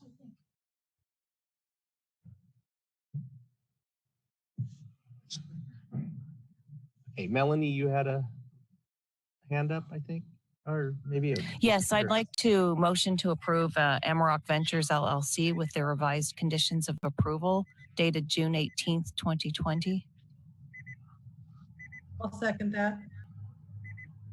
We have a motion, a second. Mike also has his hand up, so some discussion on that motion. Yeah, I'd like to see if we can add a condition about the solar within a year on the revised conditions that staff brought forward. I'll agree with that. So would the maker of the motion and the second agree to add that to the motion? Yes. The second? Yeah, yes, I think we both did this. Okay, I'm sorry, I only heard one. I think we said it at the same time. Okay. So we have a motion and a second. Any discussion? Any other discussion? Seeing none, I will ask for a roll call vote, please. Bongio, Yes. Pellegrini, Yes. Levy, Yes. Newman, Yes. O'Neill, Yes. Mitchell, Yes. McCavour. Yes. And the motion carries. It's getting to be about 7:45, so I think we'll take a short break right now before we move on to the next item, and we'll see you back in about 5 minutes.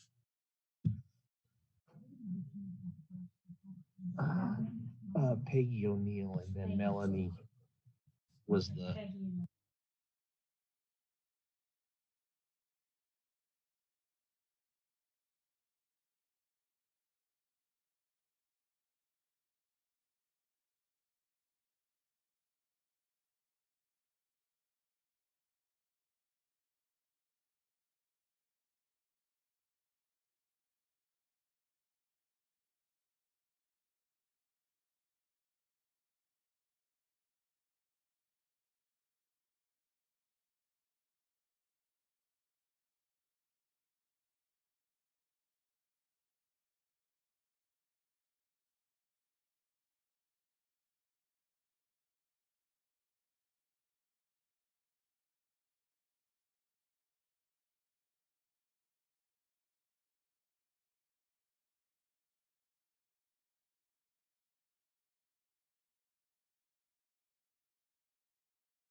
Everyone, we are going to look at item number 6, the Brandon Mountain Farms LLC conditional use permit. So I'll take a staff report, please.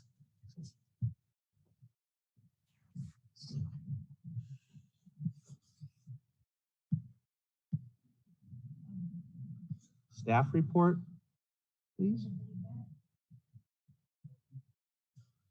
Are we on? Portia, are you listening to? Can you present the staff report? Thank you. I'm going to share my screen. Thank you. Okay. Thank you.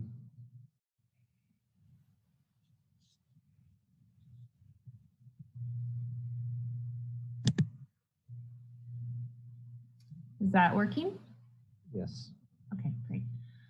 So this is a conditional use permit for Brandon Mountain Farms LLC. Again, I'm Portia Saucedo. I'm the sign planner for this project.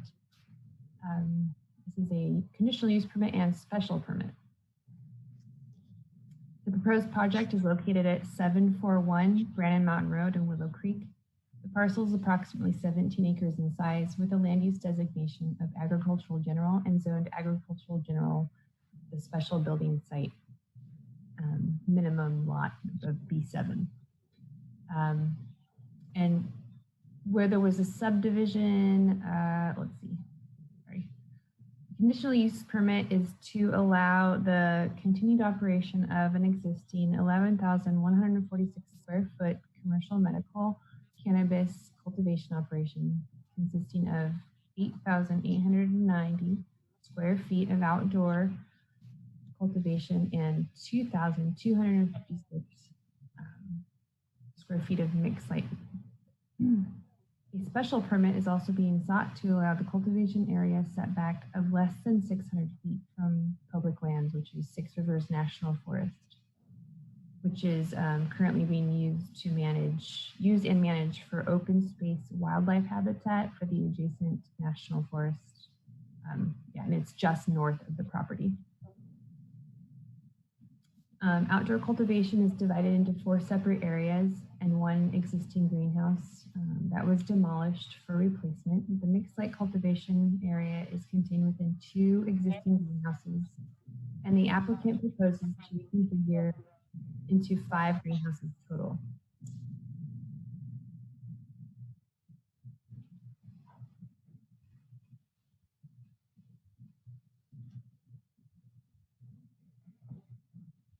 Portions of cultivation areas 2, 3, and 4 encroach into the 30-foot setback from the eastern property line, and consequently, the applicant proposes to grow a non-cannabis crop within the setback, such as blueberries.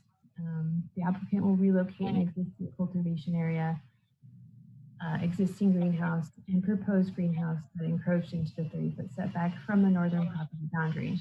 The applicant proposes 1,000 square foot ancillary propagation area. In addition to the indoor area, the proposed building will house a drying room, a trimming room, and an ADA compliant restroom. The source of water is the community service district for Willow Creek. The water storage capacity is 2,500 gallon hard tank, and then also 2,500 gallon hard tank is dedicated for fire suppression. The projected annual water use is 172,052 gallons, and that's 15.4 gallons per square foot approximately. And then wastewater is a permitted septic in the existing residence, and also portable toilets are provided by a portable toilet contractor. The applicant proposes on-site processing, 2 employees. The power source is 3 generators, 1 for water pumps and 1 for artificial lighting in greenhouses. The security includes a lock gate at the entrance, surveillance cameras, and cultivation area, surveillance cameras at the cultivation area and interior roads, and video surveillance is also proposed for the processing building. In addition to the site plan and the cultivation operations plan, all of these documents listed here were provided by the applicant and are consistent with the mitigated negative declaration for the CMMLUO, and an addendum was prepared for this project and it is included in the staff report. Public comments received for this project. Concerns included public rights, the project not meeting performance standards, water use, power use, telecommunications, road access, fire protection, alleged subpar site conditions, surrounding community uses, potential environmental impacts, setback issues, generator pollution, noise, being exposed to the odor of cultivation, and these letters are found in attachment 6 of the staff report and 1 in the supplemental, number 1, I believe. So in response to these comments, the planning staff is recommending approval based on the project parcel being appropriately zoned for commercial cultivation. The special permit addresses the setback reduction to public land, which was referred to Six Rivers National Forest in November 28th, 2017, and no response was received. And that the portion of the adjacent forest lands there's no improvements of recreational access areas or timber harvest plans or any other use. And it is not used by the public. And then another reason for approval was that the Willow Creek Community Service District provided a will serve letter documenting their ability to provide the necessary amount of water for the commercial cannabis cultivation. The project has been conditioned for the following. The applicant is required to transition to 100% grid or solar power or demonstrate that the generator noise complies with county standards. The project parcel is appropriately zoned for commercial cannabis. And the applicant, that's not a condition, but the applicant shall provide a survey of the property by a California licensed survey to verify that the requisite 30-foot cannabis cultivation setback and all zoning setbacks are satisfied. It is the recommendation of staff that the Planning Commission find the project consistent with the previously adopted negative declaration of the CEQA guidelines, make all required findings for approval of the conditional use permit and special permit, and adopt the resolution approving the conditional use permit and special permit subject to the conditions of approval. This concludes my presentation. I'm available for questions. Thank you, Portia. Any questions for Portia?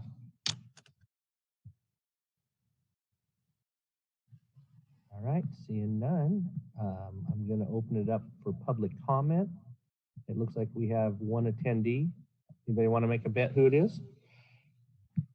Let's see. Hello. Hey, go ahead. Hello. I think you would have won the bet. So there's a whole bunch of people there that shouldn't have bet against you. I can guarantee you that one.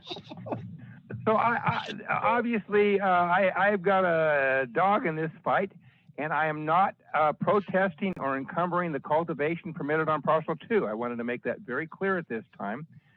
I did want to make a few corrections to your staff report, and for starters, I want to say that one of the best days in my life was when I had an Indian burial ground on my property. Took them out there, said I'll deed it to you, and you can have this, or I will give you easements or whatever they want. And after talking to them, the biggest compliment I've had in my whole life was, "No, we're willing to have you be caretaker of our ancestors." And so this is a contiguous parcel. I don't think it was mentioned to you. Most likely there's a brown folder in there, which you or I wouldn't have access to. But at the very top of this parcel of mine, contiguous with this parcel, there, I believe, are some monuments. And these monuments were regarding a trailhead. And this trailhead, I have given people permission to use that trail over the years. They contacted me and said, I've ridden my horse back up over this trail. which I'm not sure. I'm going to get the history eventually. It may have been one of the main accesses to the tribal people used to get into the valley. And so I did wish you to be aware of that. And I'm kind of perplexed that you weren't advised of that. And so I hope that the tribal concerns have been addressed on this parcel. I did do some reaching out, and I don't know if current things have been dealt with that, but I have no problem with this particular grow being as it is. But we had a whole bunch of money being brought here by Mr. Huffman, I believe, for trail development, and potentially this may be a major trail, historical trail that may be redeveloped. I just wanted everybody to be aware of that, and so I'm bringing that to your attention. If not asking for mitigation, but I would think that maybe if your staff informed you correctly, you might be making some determination should that trail ever be put in for public access, and of course me granting right-of-ways across my property for that this might be a prime site for an RRR. And instead of having that directly contiguous with the Forest Service land, your Portia, when I reached out to her, seemed a little bit confrontational when I said, well, have you received any input back from the Forest Service on that? And of course, I clarified that with John, and they do not respond. So just because they didn't respond, it's because the federal government apparently cannot respond to acknowledge that this kind of use exists. Again, I worked this out with my neighbor. I read you the conditions of our agreement in advance, and I'm not making an objection to the project, but I think full transparency on these kind of projects is what's necessary.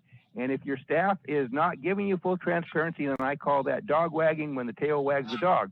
So I'm trying to educate you, and of course you can ask staff, or they can say no, there is no concern for these particular tribal interests in the area, and I would just have to agree to disagree. So anyway, hopefully you will approve this, and Mr. My neighbor there, Nathan, and I have worked this out, and I think I can handle the agreement. Someday I may wish to build a house on this beautiful site, which people ask me where they, in the past, people spread their ashes on because it's kind of a sacred place up there and it's a beautiful spot. But we'll deal with that later. So I have no problem with you giving Nathan his ability to go ahead and continue as he's doing here. Just wanted you to be fully informed before you made your decision. Thank you. Thank you, Ken. Any other public that would like to speak? I'll pause, seeing the other hands up. All right, I'm going to close the public comment then, and I'm going to bring this back to the commission for deliberation. Mr. Chair, if I could, I'd like Portia to respond to some of the public's comments that were made relative to tribal consultation. And just so the commission has that information for their consideration.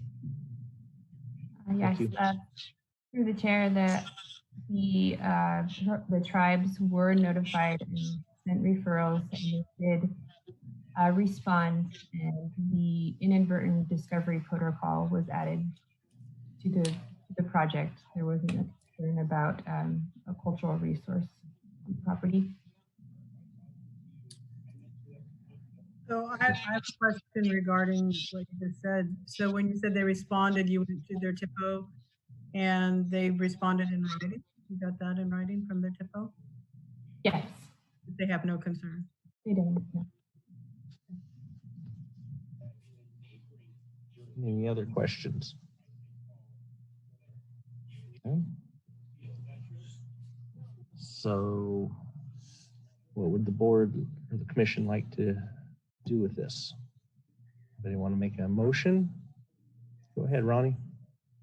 I'll make the motion to approve this with the staff recommendations and the recommended conditions. I'll second. So Mel, you have a motion and a second. Any discussion about the motion? Seeing none, I will ask for a roll call vote. Bongio, Yes. Pellegrini, Yes. Levy, Commissioner Levy, Yes. Newman, Yes.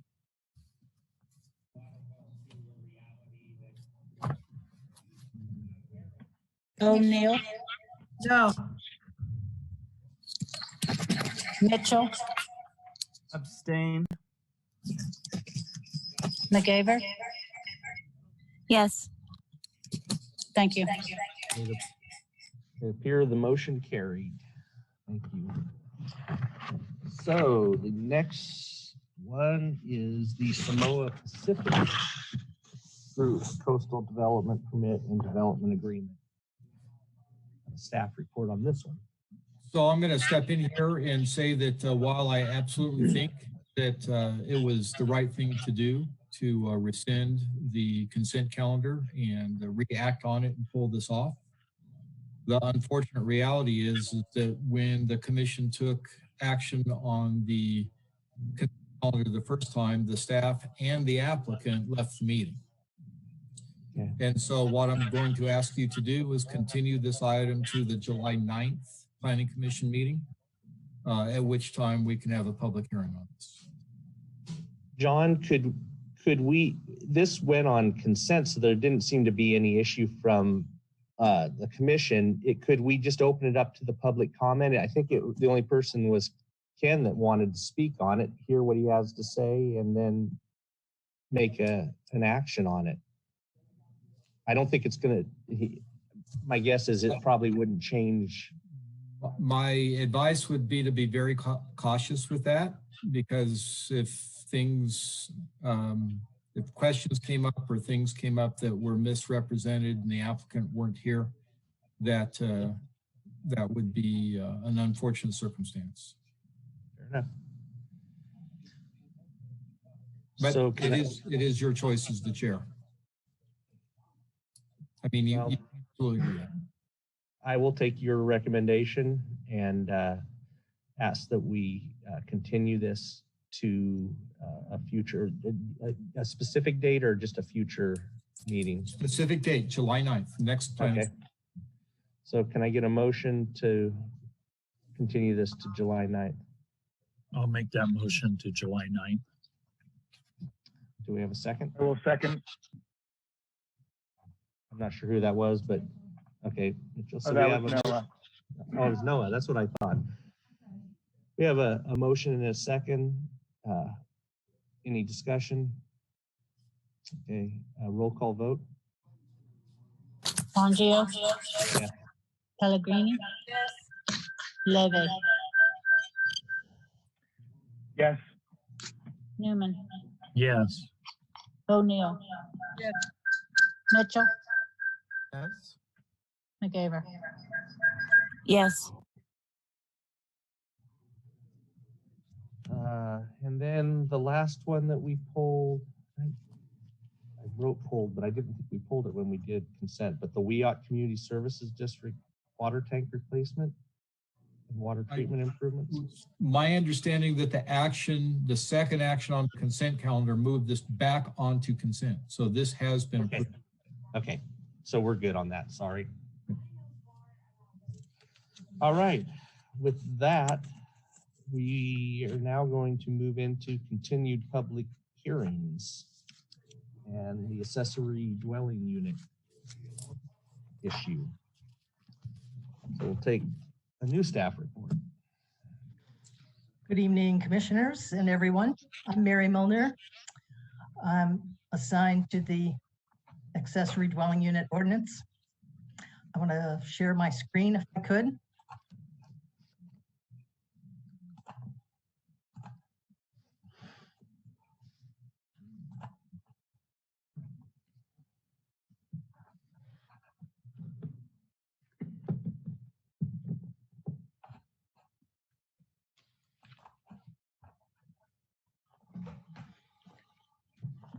Okay, this is part 3. Tonight I would hope to continue and possibly get through to the end of discussing our ordinance. Objectives would be to complete the review, including quick once over of what we did last time, and then receive and discuss any public comments. And after that, we hope to get some direction for a final draft, final revision of the ordinance, and maybe an updated resolution. So last week, or at our last meeting, we went through a number of issues, and I'll just quickly recap those in the form of bullet points to refresh everybody's memory and make sure we are all on the same page. After that, I'd like to pick up where we left off at health, safety, and other fire and other limitations, the last part of our ordinance, and then briefly go into the alternative owner builder code changes and appendix Q to the building code. So starting with a recap, we talked briefly and came to a consensus on a number of issues last time. One was the certificate of occupancy requirement that required the primary dwelling to be certified before the accessory, and your commission decided to strike that requirement. Secondly, we kept the current draft's prohibition on rentals for less than 30 days. We discussed the wording around manufactured homes, deciding to refer to another section of the code rather than repeat that code in the ordinance. We talked about size dependence appearance standards, but the commission decided against applying aesthetic design standards in the ordinance. We went into the 1,200 square foot size limit for ADUs and decided that a special permit would be required for anything over 1,200 square feet. We specified no frontage improvements for ADUs, talked about design standards for movable tiny houses in order to distinguish them from RVs. We left those in place in the current draft.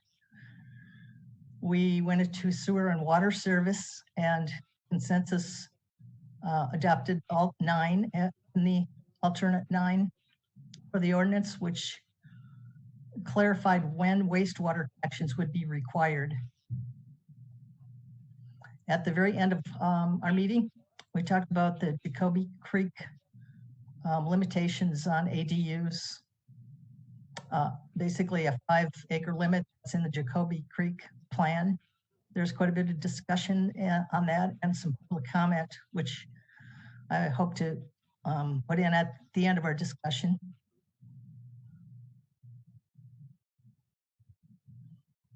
So those are the things we covered last time.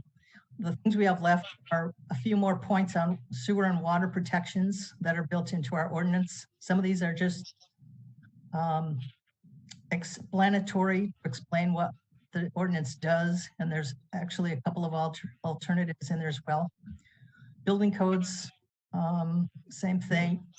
I would like to explain what is required by the ordinance, and for fire safety protections, we have an alternative to present on that. And finally, hopefully we'll wrap up with the Jacoby Creek density limits. So in the discussion of sewer and water availability, I wanted to throw the statute up here just to orient us. This is one of the things that is specifically, one of the areas where we specifically have liberty to determine how we want to locate ADUs to protect health and safety. So the ways we did that in the current draft, I've got a couple slides on this and some slight revisions. I'll give you a minute to read through.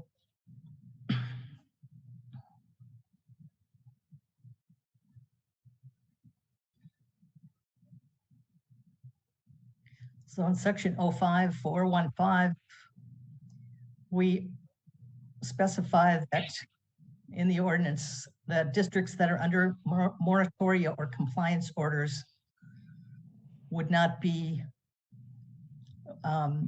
compelled to provide water or sewer service. The way the state law is written, it does specify that service districts must serve an ADU. So we felt this was an exception to that after discussing it with the service districts.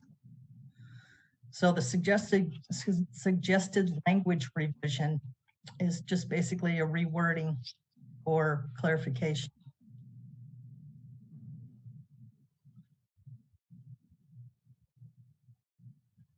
So I don't know if you would like to get discussion on that or a consensus.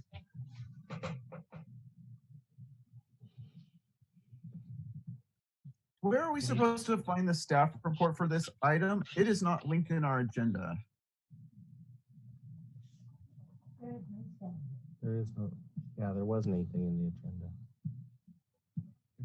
As I understand, we haven't made a new staff report for this iteration. We haven't changed anything since the last staff report. We're just going through each time, looking at these, and we're going to give you our recommendation of which way we want to go, like we did the last time, basically. I think, yes, that would be good. Any discussion on these alternatives that we have laid out in front of us? I have a question on this. Go ahead, Mike. When it's stating not compelled to provide water or sewer service for an ADU, what if the water is okay, but the sewer is not, and it can be done in a composting type of facility, toilet, to be compliant?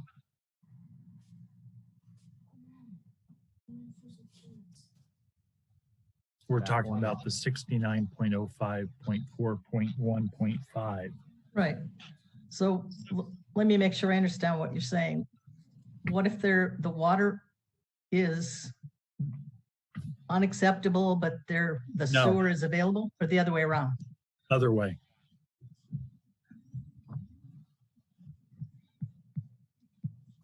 I don't think there's, as it's written, it would prohibit that. I think what we were trying to address with this is the situation where basically a provider might be in violation of state law if they did not provide service to an ADU. This would be their safety valve. Does that answer your question? So, well, yes and no, but so the way that it's written there, the suggested language revision, does that leave that open to where an ADU can be permitted if water is available from the service district, and it's under moratorium because of inadequate sewer link ups and or the ground is not good for doing the other conventional way there. What can we put or can we add in there that if composting toilet is added in there, if that would be adequate? And I don't, I'm not a builder. What else would be necessary for that to be okayed? As I understand it, the composting toilet would be okay if it meets the health department's requirements. So one of the things that's happening here, Mike, you're asking a really complicated question. Because on the one hand, if they're within the sewer district, I believe they're obligated to connect to the sewer district. Correct. Unless, of course, they can somehow demonstrate that they can meet health and safety, or basically health Department of Environmental Health requirements, which a composting toilet could, although currently that would require a traditional septic system being designed also. That would be for the gray water then? No, because if the problem with the composting toilet, frankly, and I'm not the expert in this. I know enough to say what I'm going to say and then get us all in trouble. But basically, it has to do with the fact that because they are more complicated and require a greater degree of care than a traditional septic system, that if they don't work either due to operator error or environmental conditions, that then the site would need to have an alternative, and the alternative would be the traditional system.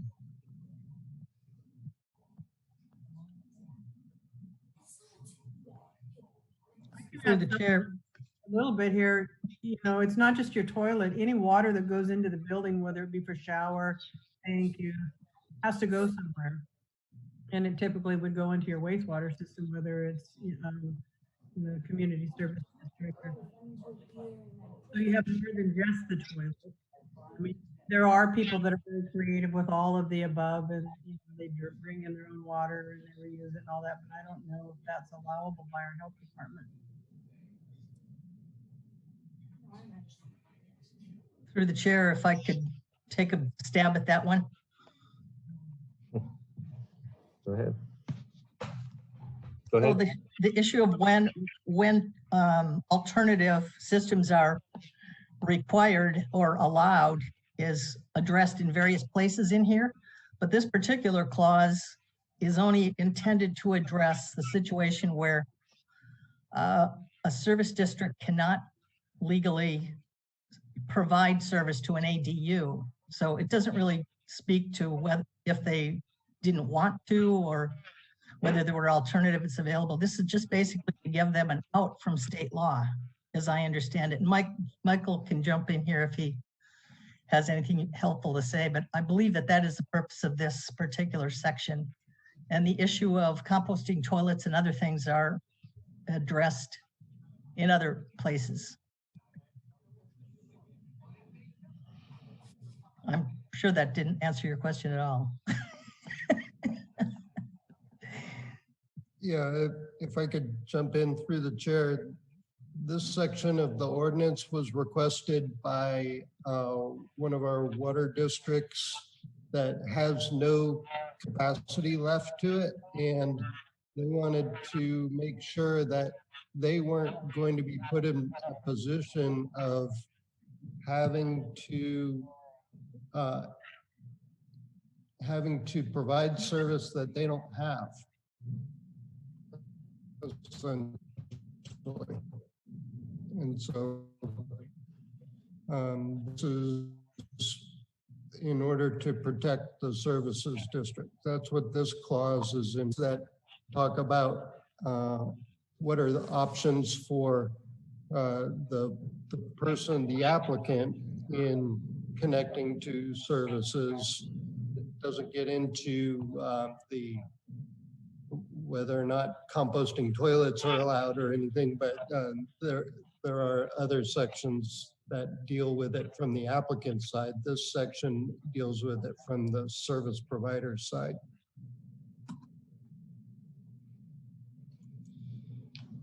So are we leaning to try and give some direction? Are we leaning towards one of these? I think it's fine, and I think it addresses what the issue is, which I fully understand. It has nothing to do with, you know, what kind of wastewater system you can have.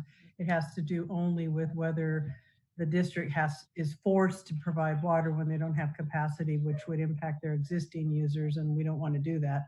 So I think that what you recommended on the suggested language of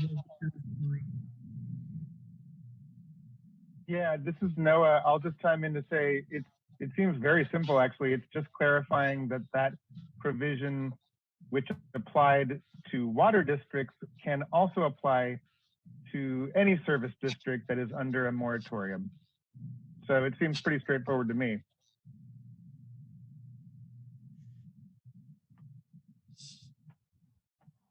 So which So draft?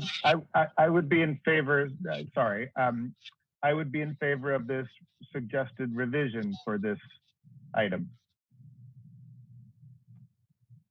Okay. Is that the consensus of the commission?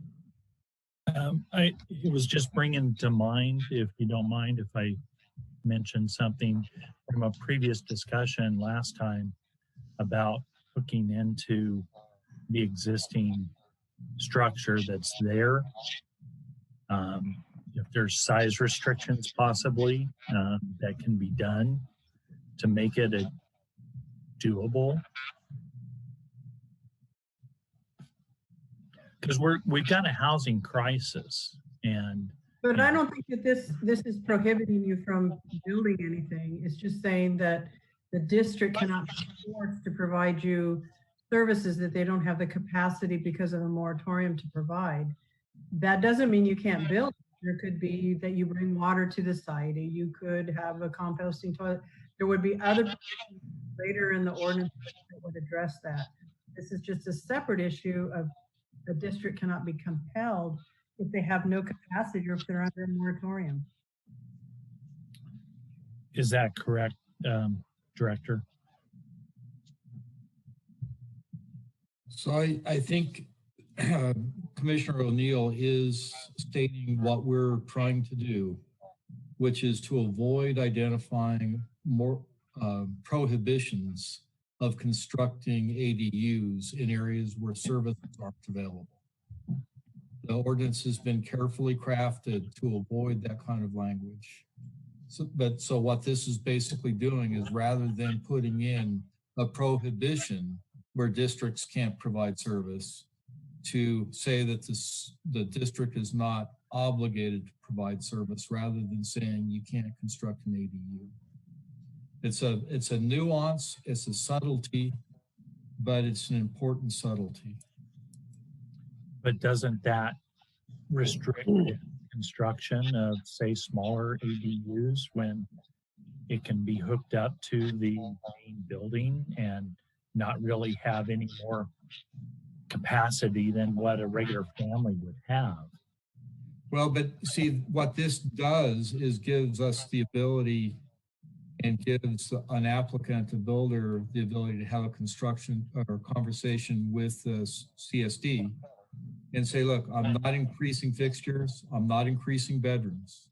So the very things that you use to determine water usage and water disposal rates, I'm not increasing. So in that case, the junior ADU could be permitted within the context of the existing building without increasing expected water or sewer, either water demand or sewer generation. Melanie, go ahead, Mike. Isn't a junior ADU, that's part of the regular main structure? I'm talking about a separate ADU, a smaller,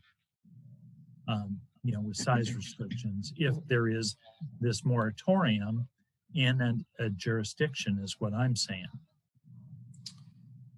No, I completely understand what you're saying, but quite frankly, we are struck with the reality that if there is not the capacity there to either provide water or provide sewer, it's like forcing a district to provide something that they're not capable of providing doesn't make sense.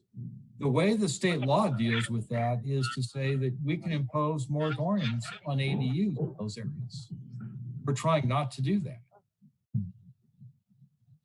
Melanie's had her hand up. Go ahead, Melanie.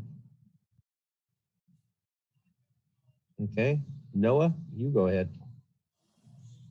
Well, yeah, I mean, this is confusing, but again, to Mike's point, I just want to clarify my understanding is that the net effect of this revision and of the original draft for that matter is not to prohibit ADUs, but to say we won't prohibit them automatically just because the service district cannot provide water and sewer, so long as alternate means of water and sewage disposal can be appropriately created. So I guess I just wanted to ask Mary or the director if that's correct. This doesn't rule out an ADU in places where the service district has no capacity or is under a moratorium. It simply doesn't force the service district to provide those services. It puts that burden on the owner wishing to construct an ADU. Is that correct? That is correct. I'd like to comment on. So in other words, it's not prohibiting ADUs in these areas. It's just, it requires them to work around the service district moratorium. Well, it depends on how you're going to calculate what the amount of service is needed at the house, because the way service districts, the ones that I know of, calculate is based on bedrooms, not on number of bathrooms in the house, but the number of bedrooms in the house is how they determine what the demand is. So you build an ADU, you're building a bedroom. So you may not be putting a bathroom in that new unit. They may be going in and using the existing one, but the reality is you're creating more load. So the CSD should have, if they don't have capacity, should be able to say no to that. It's just the reality of it. I mean, I'm all for getting more things built, but you can't put the district in the position that they can't serve something that they don't have capacity for.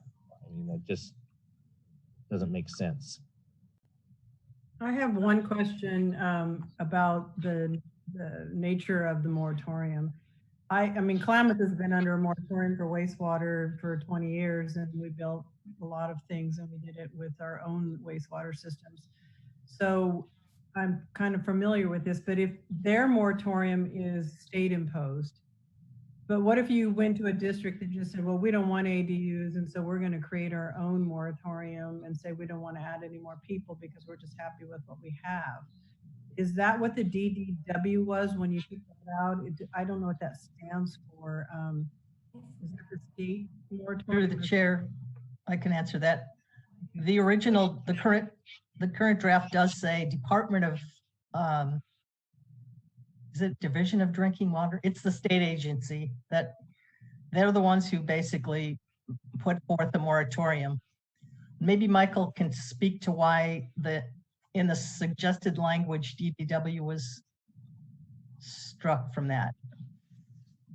Yeah, it was just to allow for the possibility that there may be other types of moratoriums that are appropriate for a services district.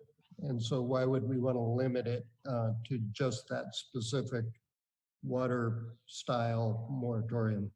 It could be that the district doesn't have adequate storage tanks and other things that would cost them quite a bit of money to upgrade, and the amount of money that they would collect for these projects may not be enough to increase their capacity. So I guess it could be an internal moratorium, as long as that moratorium wasn't just because they were being, anti-ADU, if there was a legitimate reason for it.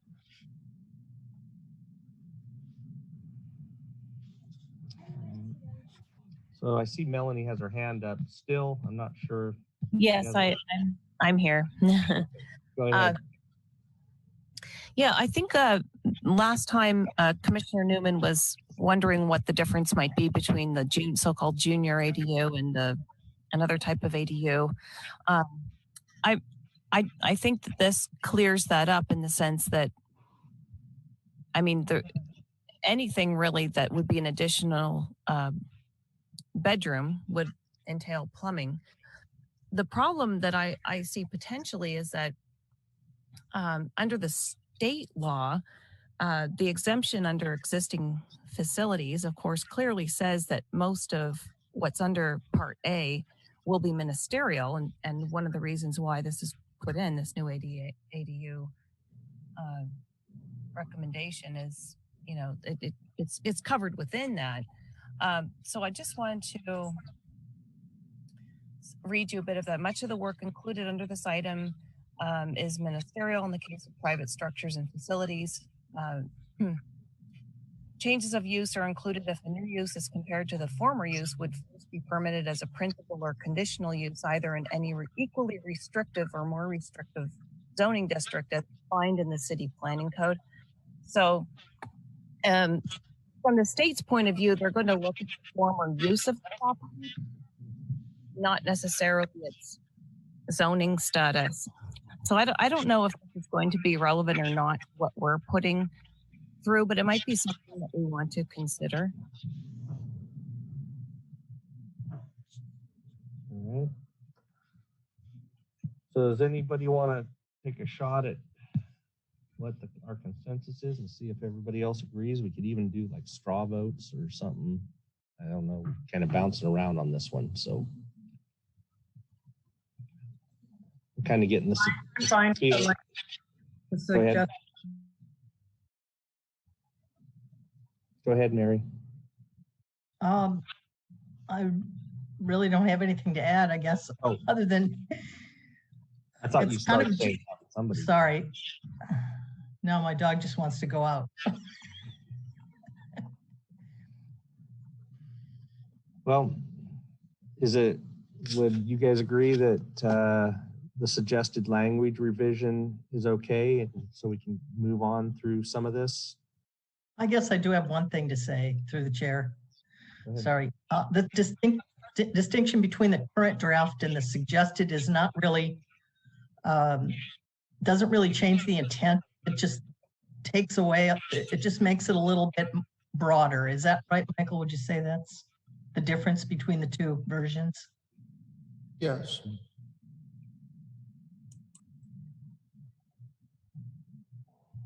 I just would rather not see the restriction of building ADUs because that was the whole intent of the state of California. And what we are trying to do is provide more living space at affordable pricing. And I think the Jacoby Creek people that we've seen a lot of emails on and comments on, that's part of what they would like to see, so they can add an ADU on their property, not have that 5-acre restriction. I know that that's not part of this that we're looking at right here, but it ties in.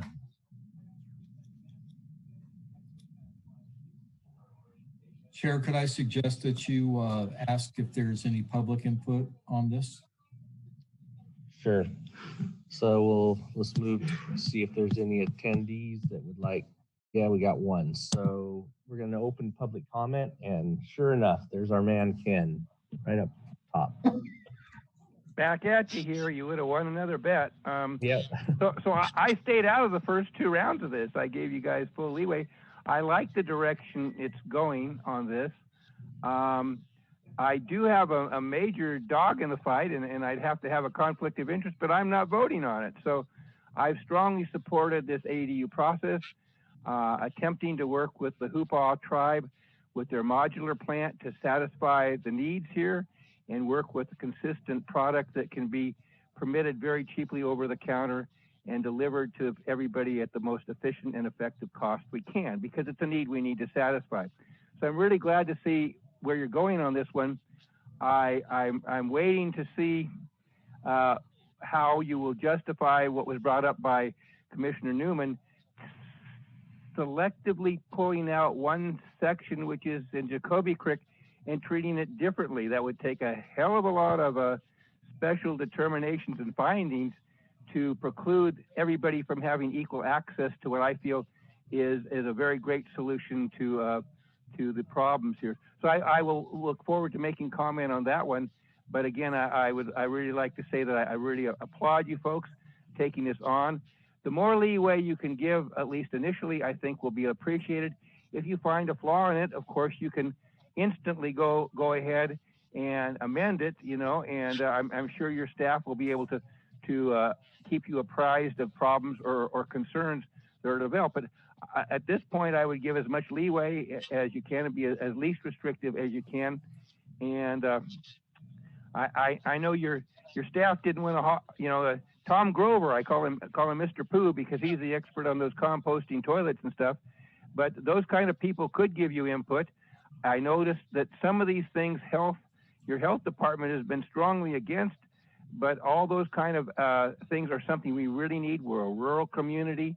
We need access to every single kind of ability to put as many of these out there as we can to solve our housing problems. And when you get to Jacoby Creek, I'll tell you about the family one there, where we had equivalent of what you're doing here, where both my wife's grandfather and grandmother came and lived at the house, equivalent of an ADU at its time, and they both passed there with their family in that thing. And that's part of what we all are looking forward to, is having extended families and people who can live within a close proximity. And family's number one with me, and hopefully it's number one with you, and you will continue to facilitate as many of these you can. Thank you for my opportunity to speak. You can. Next one is Mark Delaney. Go ahead, Mark. Are you there? Hear me? Yes. Okay. Yes. Okay. So I build affordable housing for various jurisdictions across the United States, and been working on this problem for a long time, 30 years. The tiny houses and the small houses and the ADUs are separate things. The smaller houses are a separate problem. People want to put in a large unit as a secondary unit. That might be something that you might want to control, but the tiny houses that are additional units for students that are coming back, the COVID crisis, hospital emergency housing, the housing for the homeless, this whole spectrum of various silos that need housing right now. If the health department is allowed to block the agency laws by requirements that are onerous, which include the way that people do connections. The tiny houses can be connected by umbilical. They can just be hooked up, hook them up through the clean outs or whatever, plug them in, get them running, get someone in there. They do not add much of a burden. They actually take away from the burden. The burden is the people that are using those are going to be living in something that's less efficient. They can move into a more efficient unit. I would seriously ask you to look at this with the health department and with the fire departments, because the fire departments also have a restriction on where projects can be built. And so they're saying in the rural areas, you should not be developing, but the ADUs in the tiny ADUs, the junior ADUs in rural areas, we really need those. And we need those outside of the county. And we are hopeful that the jurisdictions will also adopt whatever ordinance that you all provide for us to use. Now, I'm happy to answer any technical questions you want, but all these units that will come on will have solar, they will have water reduced fixtures, and they can have a gray water system, but California has a strange little provision. As kitchen water is black water. Here's talking to the health department here in Humboldt County about this, and they would not budge an inch. But kitchen water is not black water. Kitchen water coming out of the sink is not black water. But the provision of having black water from the kitchen means you have to have 2 septic fields and a reserve field, and that would just kill. It would just kill it. It'd be done. That's it. It won't happen. So I hope you look at this very carefully, and happy to answer any questions.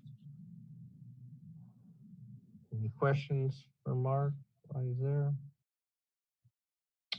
All right. Thank you, Mark. I'm not seeing any more attendees, so I'm going to close public comment and bring it back to the commission. Any comments from the commission? My only comment, which I think I already made, was that as long as that moratorium was not imposed to prevent ADUs because of something, they don't have the capacity. I know if there's a moratorium from the state, it's based on, it's a forced moratorium often. But if it's a moratorium, we just don't like ADUs, then I don't think it should be able to fly. If it's a moratorium because we don't really have the capacity, then that's another matter. I don't think you should force somebody to provide capacity when they don't have it or when it might negatively impact. 1 or 2 ADUs would be much of an impact. But if you are against them and you get on the board of the service district, you could say, well, let's have a moratorium on ADUs in our community. And I don't think that that should be allowable. And under the suggested revision, you could, you know, unless there's something in there that prevents that, you could say, well, we're not going to provide service. We're creating our own moratorium. Everybody's hand went up. Through the chair. I saw Mike first, so oh. I think Mary had a comment first, and then he just put his hand. I'm just going to suggest in the revised language, if it read a service district under a moratorium or compliance order from a state or local agency is not compelled to provide water. In other words, it's broader than just Department of Drinking Water, but it would preclude people who just didn't like ADUs from declaring their own moratorium. I'm not sure if that would be effective, but I suggest that as a possible option. All right. So my question to that, because I said to Mary and then I'd go, was about moratoriums and what are the requirements to meet to be able to call or prove that there is a need for a moratorium by a local service district. Does anybody in the staff know? I'd actually, through the chair, I think I can answer that. We did have this discussion at a workshop, and one of the suggestions was what I just said.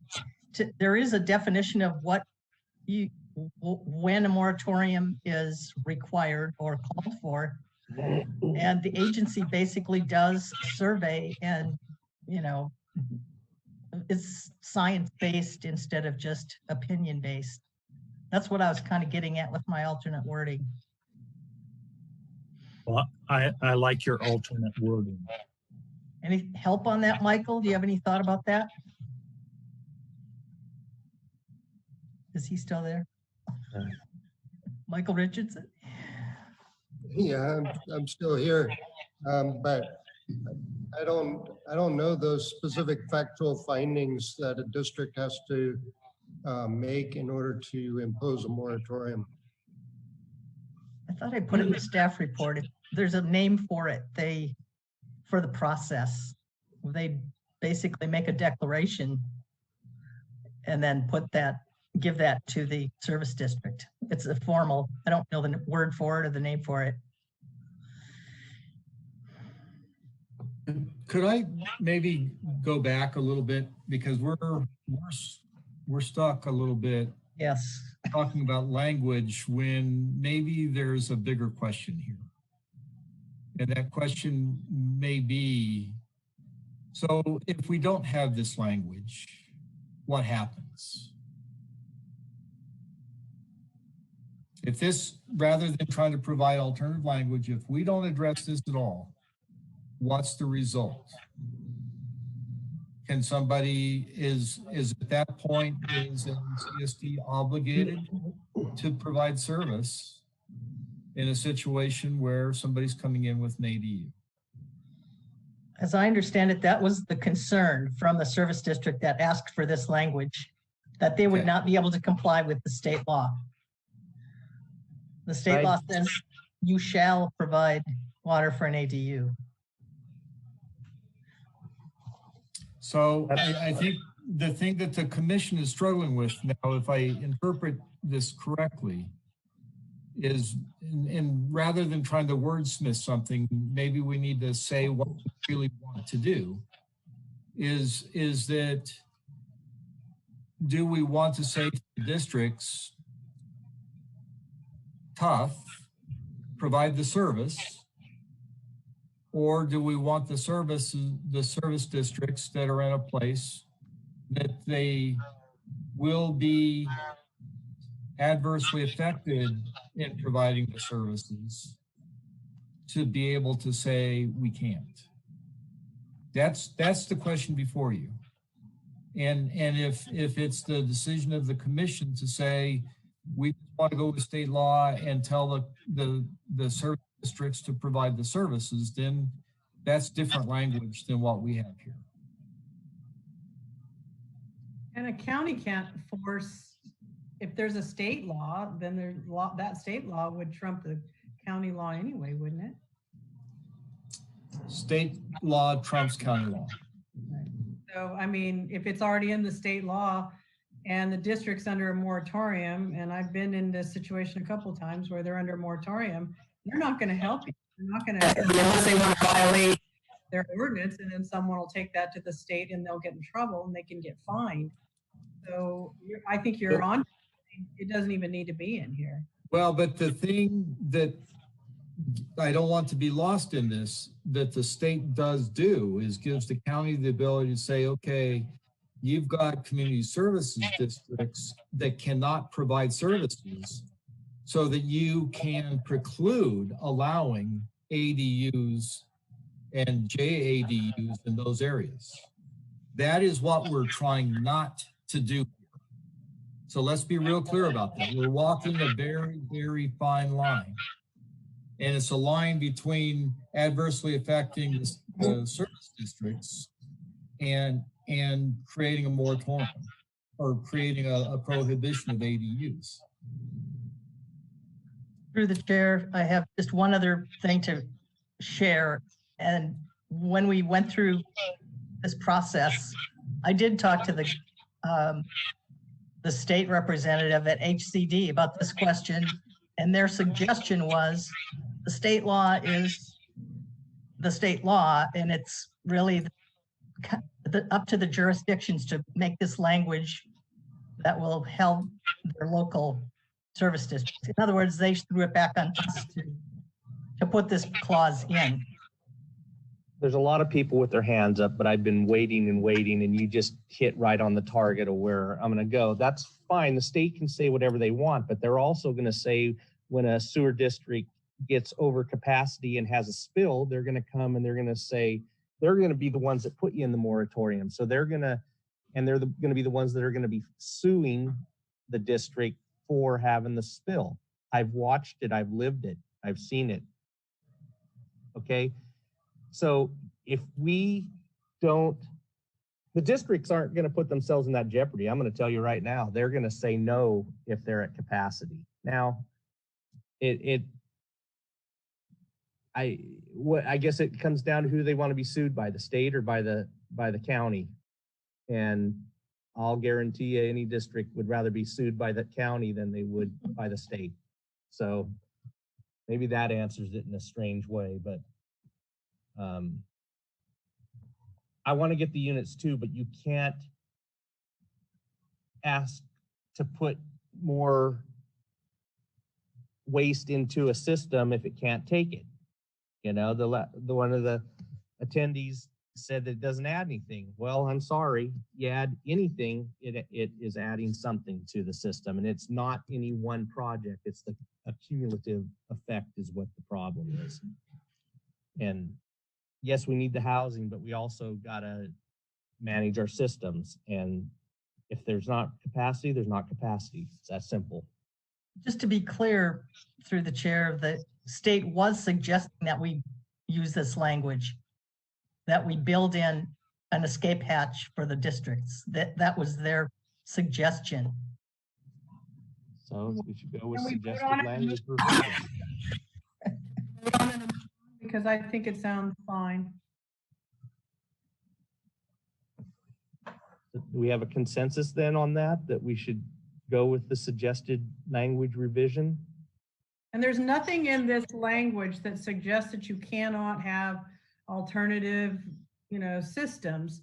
This is only when you're going to the district and saying, I want to hook to your system, and they have no capacity and they can't help you. I've seen in Klamath a very ugly situation happen where, a landowner put all of these units on a system that didn't have the capacity, and there was some real health problems. So I agree that if they don't have the district, doesn't mean that you can't provide, water and wastewater in a different, more unconventional way. That's a different section that we need to talk about. But if you want to be on a district, that district needs to have the capacity.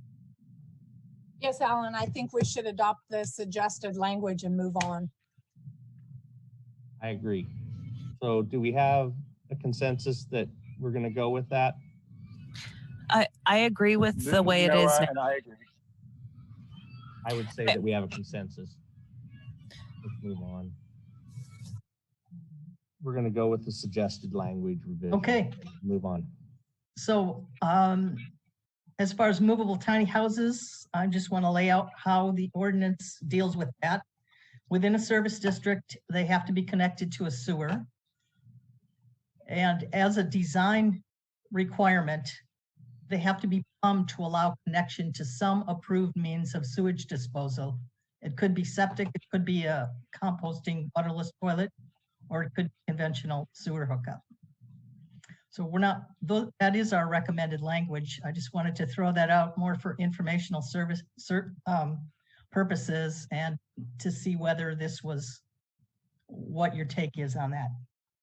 So there's really no alternate offered unless you guys have one. I don't think that you should force them to be hooked to the district when we just got done saying there could be a moratorium if there is an alternative means. And if that alternative means is that they have a composting toilet and they recycle the water that's not, you know, the gray water, then there could be alternatives, you know, with these very small units that don't use or produce a lot of water. You're kind of killing them all if you say the language above, which I understand why you need that. But then you move to the next one and say, oh, but you have to be on a district, when we just said that maybe those districts weren't going to accept you. So I don't agree with the first part that says you must if you're within a service district. I think the exact wording might be if available. This is sort of a paraphrase.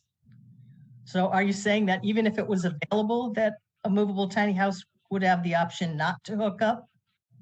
Yes. Depends on the circumstances. If that, you know, if I live on a half-acre parcel and I have a very small tiny unit and I don't need much, and maybe I can put in a small little system, you know, we don't know where all this is going to go. There's different kind of systems out there already that you might utilize that. Yeah, I don't, because it's going to cost thousands of dollars to do all these connections, and the homes themselves, if you buy a pre-made one, is a minimum of $60,000. So, you know, you're starting to push $80,000 to $100,000 to put in a unit that's a couple hundred square feet.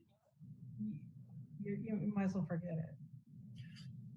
Yeah, and Alan. Go ahead. So that was exactly what I was going to say as well, is by requiring within a service district, if we could, you know, it says for movable tiny houses, which puts a size restriction in there, which is what I talked about before, about districts and moratoriums and that.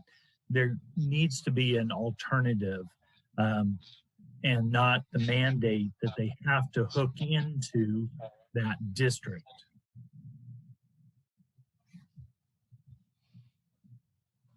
I believe that's state law that says if you're within so many feet, and I believe it's 200 feet of a district sewer line, that you have to connect into it.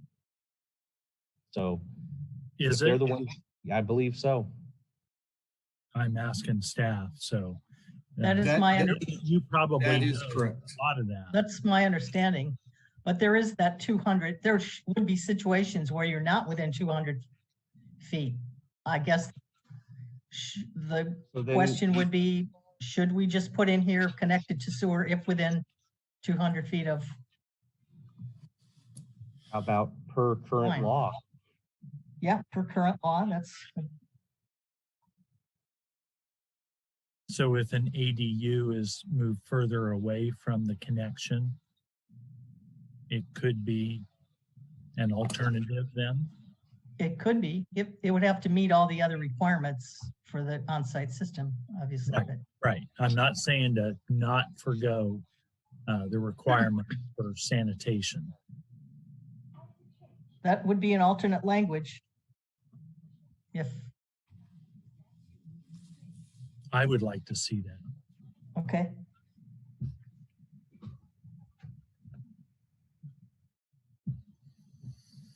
How about within service districts, movable tiny houses must be connected to sewer if required by current state law. As required? As required. So could I offer something? Sure. Law already addresses it. We really don't need to put it in there. I mean, this should really be something where we're trying to do something to encourage the tiny homes. And so I struggle saying things that's already in the building code, it's already in the plumbing code, it's already in the health and safety code, it's already in our local code. In fact, our local code says 300 feet.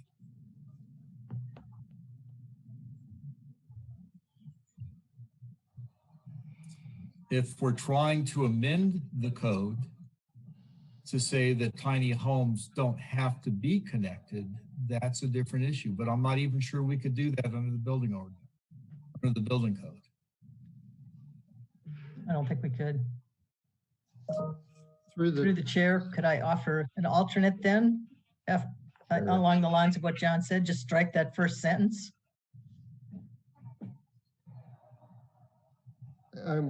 Mary, could I jump in? Yes, please. Through the chair. The concern that this is intended to address is people were worried that movable tiny homes were going to take on the look of RVs, and RVs have oftentimes these storage tanks for their dealing with their septic effluent. And from the workshops, they didn't want that to be an option for these movable tiny homes. They wanted them to be connected to either a septic tank or services, public water, public sewer if they're in an area with public sewer. And so that's the background, the context for why this provision was put in there in the first place.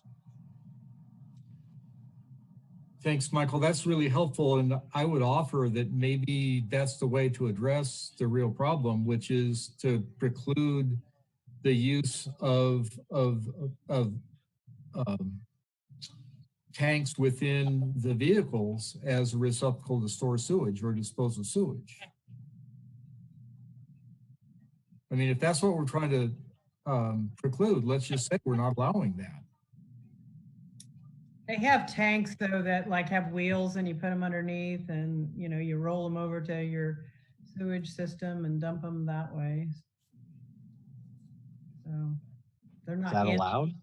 No, I'm just saying they're not in the home, they're underneath it. I'm not saying it's allowed or not allowed.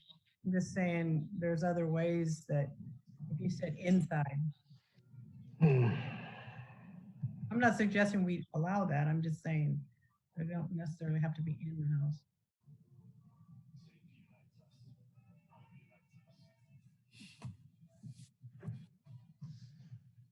Well, where are we at on this one? Are we going to go with the wording that is here, or do somebody want to suggest an alternative? Are we allowed to specify that it's 200 feet? Or would that go against the 300 feet that we already have? Who knows? Well, I don't think we can modify the building code. We can be more restrictive than the building code, but we can't be less restrictive than the building code. So maybe we should put the 300 feet in there. Well, that's already in county code. So which code takes precedent? This, I think it's really important that you hear what Michael said. This wasn't an issue of trying to say they had to connect to sewer. This was an issue of trying to define, we don't want people using RV storage tanks to store their sewage in. It really had nothing to do with sewer connection. The sewer connection was a means to try to address an issue. And maybe we're trying to address the issue from the wrong angle. Maybe we just need to preclude the use of portable storage tanks as a means of disposing of sewage. I 100% agree with the logic of that. I was just more addressing a point that Commissioner Newman made earlier, which is that I think it would be nice if people knew that if they were, say, 300 feet away, then they had the option of going with something else if it complied with the health code. Well, not entirely sure that 300 feet is the simple reality, because I think if they're in the district, they're also obligated to connect, whether it's 300 feet from a sewer line or not. Oh, thank you. That clears that up. I was under the misunderstanding that it mattered. Thank you. Yeah, I had thought that our discussion before is that even if it was within the district and it was a certain distance away from the sewer hookup, that it was then an option, not still needed. Yeah, I'm not sure about that. I would need to research that and bring that back to you. And you also can't have a catch-22 where you say, well, you're in a district that has a sewer system, so you have to be connected, but they have a moratorium, so therefore you can't be. So it would be within a service district that has the capacity, then you must be connected. But you shouldn't have this circular thing where you can't get on because there is a moratorium, but you have to be on because there's a sewer district. So I don't know how you accommodate that, but then you would be forced to say, well, I'm going to look for an alternative because there's a moratorium, and here's my alternative. And if it passed the other laws of the county, that health laws or building codes, then you'd be allowed to do it. Excuse me. This is Go Ronnie. ahead. Mary, did I hear you right about striking, maybe I could be making this up, but striking within service districts, movable tiny homes must be connected to sewer. So strike that, leave the next sentence, and add maybe portable sewer storage tanks are not permissible or something like that. I think that, yes, I think that would work, and it depends on, I mean, it just depends on the person reading it, knowing that what the state law is without stating it. But I think that would accomplish what we're talking about.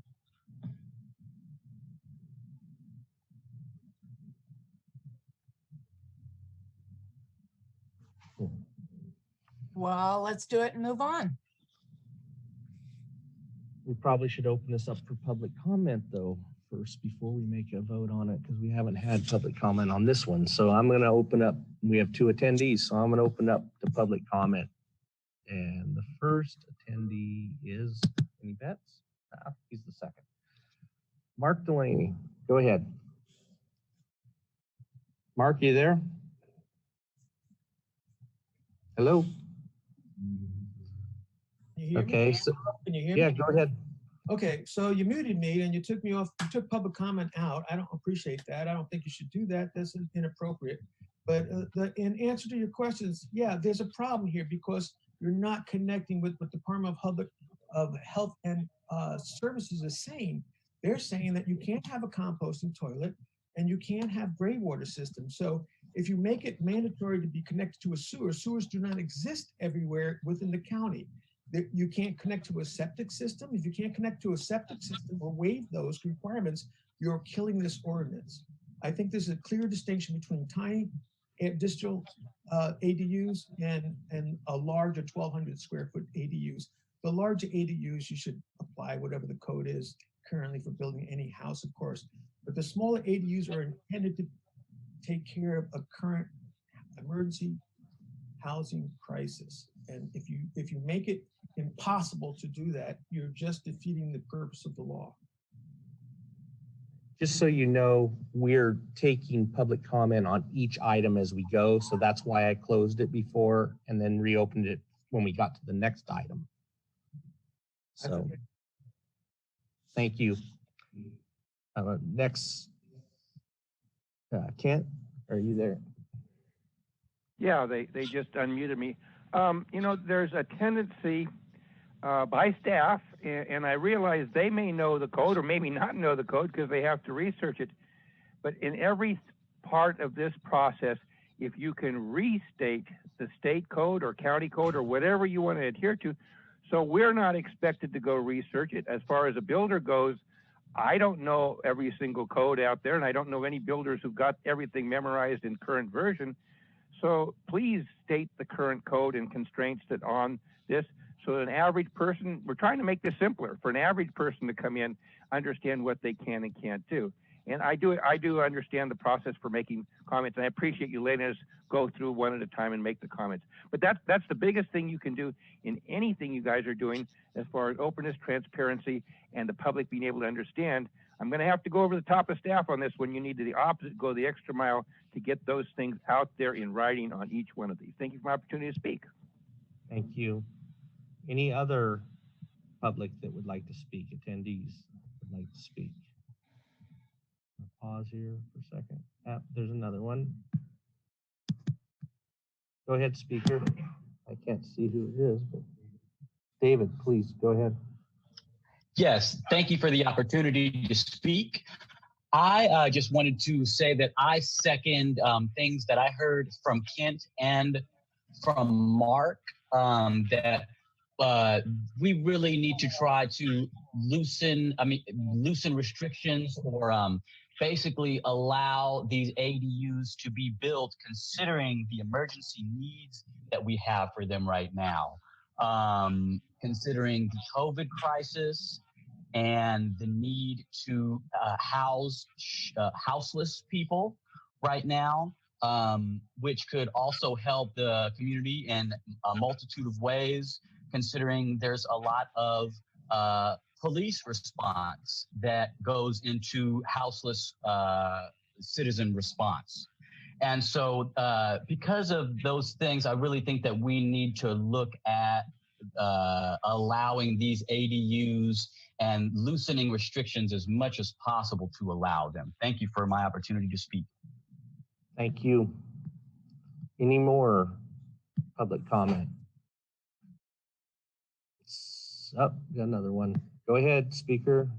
Nezzy Wade. Go ahead, speaker. Oh, sorry. Can you hear me now? Yes. Okay, thank you. I also think it's really important that we do whatever we can to reduce barriers or constraints for allowing the development of ADUs because of our extreme needs in the community. I also have attended some of the environmental health meetings about waterless toilet systems and the kinds of issues we have that make it really difficult to do things that are possible but not permissible. And so I really want to chime in here listening to these conversations. Whatever we can do to expedite creating housing because of our extreme lack of it is really important. And I don't have answers to these things. I just know that we should try as hard as we can to eliminate the barriers that would get in the way of making places habitable for all those that are facing extreme deprivation, and encourage people to want to build more. Thank you very much. Any other attendees? Seeing none, I'm going to close public comment and bring it back to the panel. I think we should strike the first sentence, because the second sentence says it has to be an approved means. And so that pretty much says, I don't know where the definition of approved means is, but I think that would be sufficient to cover, something that wasn't allowable. Right. And if I can add, Michael Richardson suggested that there could be a separate provision added to prohibit ADUs from simply having sewer storage tanks, if I understood him. And that could combine with removing the first bullet, as Peggy just suggested.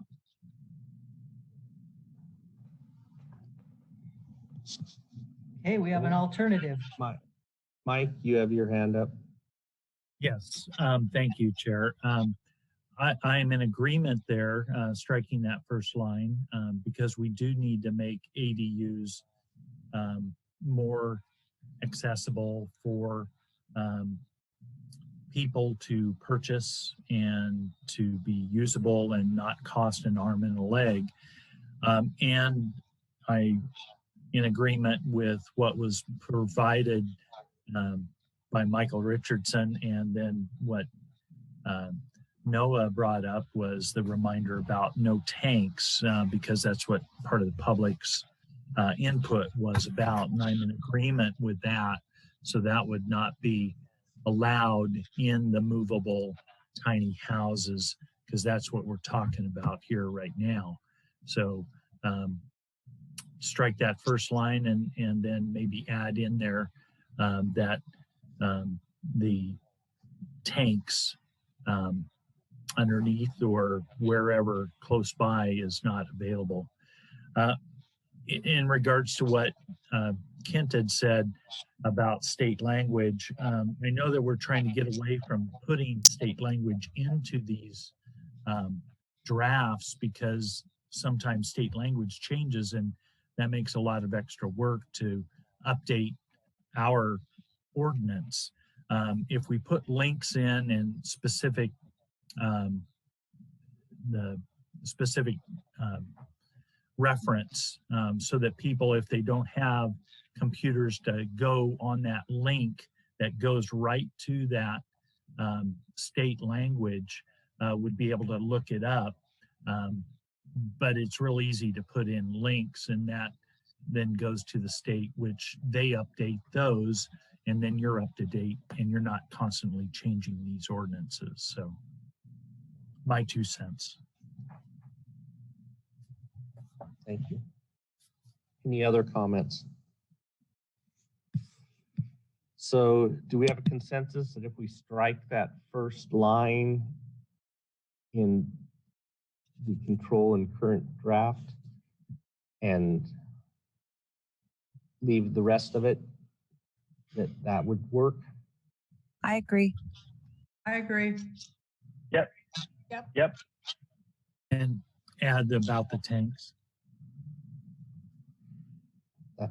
Is everybody in agreement that we add language about the tanks, about the tiny Wouldn't house that be can't have covered tanks? by, it's not an approved means?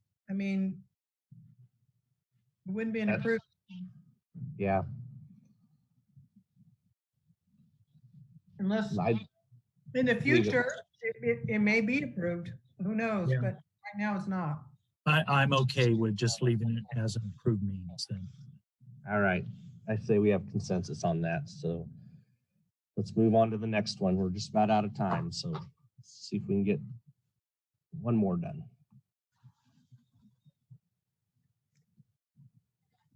Okay, this is the section on special permit areas. The current draft defines an area that with inadequate water supply as declared by district standards or inadequate sewer service for existing planned uses as a special permit area. The alternate just outright prohibits ADUs where that condition exists. And the wording here is that no ADU permit applications shall be accepted within community service districts that have no capacity to provide services, which are those identified by the Board of Supervisors by resolution. So basically you look at a list, if your service district is on there, the ADUs are prohibited, and that list could then be updated.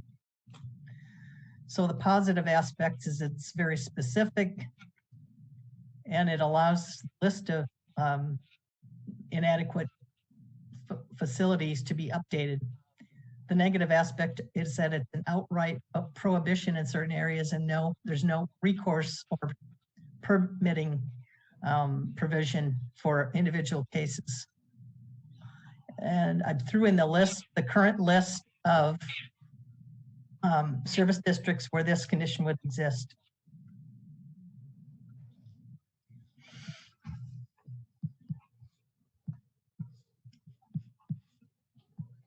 So the question would be, do we want to stick with the current draft and allow a special permit to decide whether this condition could be overcome, or should it be outright prohibited? The first one seems much less restrictive, so I would say go with that one since we're trying to get out. Could I bring something up that's a very important point? This is one of the things that struck me as being problematic with the special permit. So the last thing I want to do is require somebody to go get a special permit to find out they can't construct an ADU. I mean, if we know that utilities are not available, then we should say that. To require somebody to go get a permit to find out that they're not available is to rub salt in the wound, because that's going to cost them money and time to find out the answer is no. But if they wanted to haul in their own water from it, the dog's trying to tell me she's hungry. What if they wanted to haul their water in? I mean, you kind of already addressed this on the other section, didn't we? Well, hauling water is not an approved means of water service, except in emergencies. But I'm confused, I guess, as to, it sounds like we're addressing something we already addressed. Or maybe this could have been rolled into the previous one that we just spent a few hours talking about. How is this one different? I'm fine deleting this whole thing too, frankly. Yeah, I think so, because we already talked about it and we already addressed it in another section. If they have a moratorium, then they're not going to serve you anyway. And all it takes is going to the district and saying, get service, and they say, no, we have a moratorium. Through the chair, could I maybe state John's alternative? What you're suggesting is just section D, just delete it and don't add anything in its place. Okay. That's right. Okay, that would be alternative 10A, let's call it. I'm in favor of that. I agree. Good. Yep, I agree also. We talking about G at all or not? I think it might be next. Okay, just I couldn't see ahead. Oh no, it's a ways down there, but we can go right to it if you would prefer. I'd say we have a consensus on this one. We're going to delete it. So let's move on to the next one. Okay. This is just a statement of what building codes apply to the various iterations of ADUs. There's really we're not recommending any alternatives here, and I'm not sure, I don't think there are any landmines in here. California Building Code applies, including to tiny houses. They get to use Appendix Q to make it easier to meet code. Manufactured homes meet the building standards for those units. Movable tiny houses meet either the park model or the NFPA standards for RVs, and they could also theoretically meet California Building Code with Appendix Q. This is more of an information slide, unless you see any problems in there and would like to recommend. Anybody? No. There'll be many more chances, I think, on this. Because updating the building codes requires another process where input will be had, I'm sure. Okay, we are proposing as part of this an update of the alternative owner builder code. What we have done is as it stands now, an alternative owner built house or dwelling cannot be, you can't have an ADU because there's a requirement that as owner occupied. So if you have your AOB house, you can't occupy both your AOB house and your AOB ADU. So what we're doing to facilitate is striking the owner occupied requirement for the ADU. So if it is an owner built ADU. And then as a secondary thing, we've relaxed the applications. The current law reads, or our current regulation reads, 1 application per 5 years per person. And we've reduced that to 2. So the intent there is to allow more ADUs out in the hinterlands. And the alternate there is to forgo that amendment, just leave it as is, where you cannot have an ADU with an AOB built dwelling.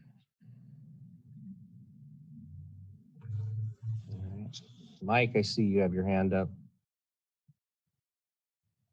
You're muted. Yep, now I'm coming back there. So I'm just making sure that we're not past or overlooking 6905.6 G. No, I've actually booted it to the bottom because I wanted Michael to chime in on that. But we can certainly, if it's your preference, we could go to that. I know that there is quite a few comments on that and probably quite a few people. We're not going to get to it tonight. It's 9:25. That one's we're going to spend the whole night on that one. Yep. So let's see if we can get this one finished though. So which, are we leaning anyway on which to do?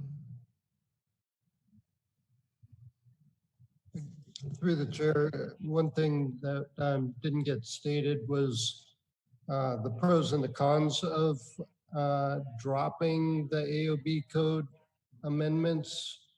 And the pros to dropping the AOB code would be to respond to some people don't like the idea of the county incentivizing new homes in outlying areas because of the increased fire hazard. And then also because of the increased vehicle miles traveled that would represent. The cons to this alternative, which would be to delete the AOB code, is that it reduces the number of ADU opportunities in the rural areas, and then it would this code was added because it was something that we heard by a lot of the people that participated in our workshops, and so it kind of goes against the grain of what we heard. And then there are housing needs in rural areas, and so allowing AOB units as second or as ADUs can help address our rural housing shortage.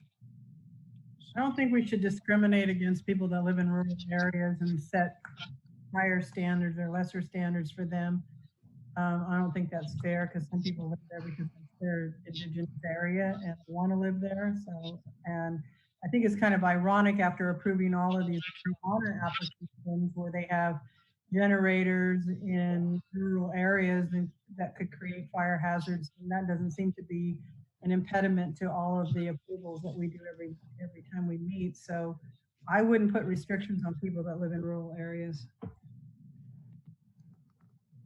And if I may add in there, I'm for this proposed alternative to where it does not have to be AOB built, must be owner occupied, delete those requirements, and one application to every 2 years.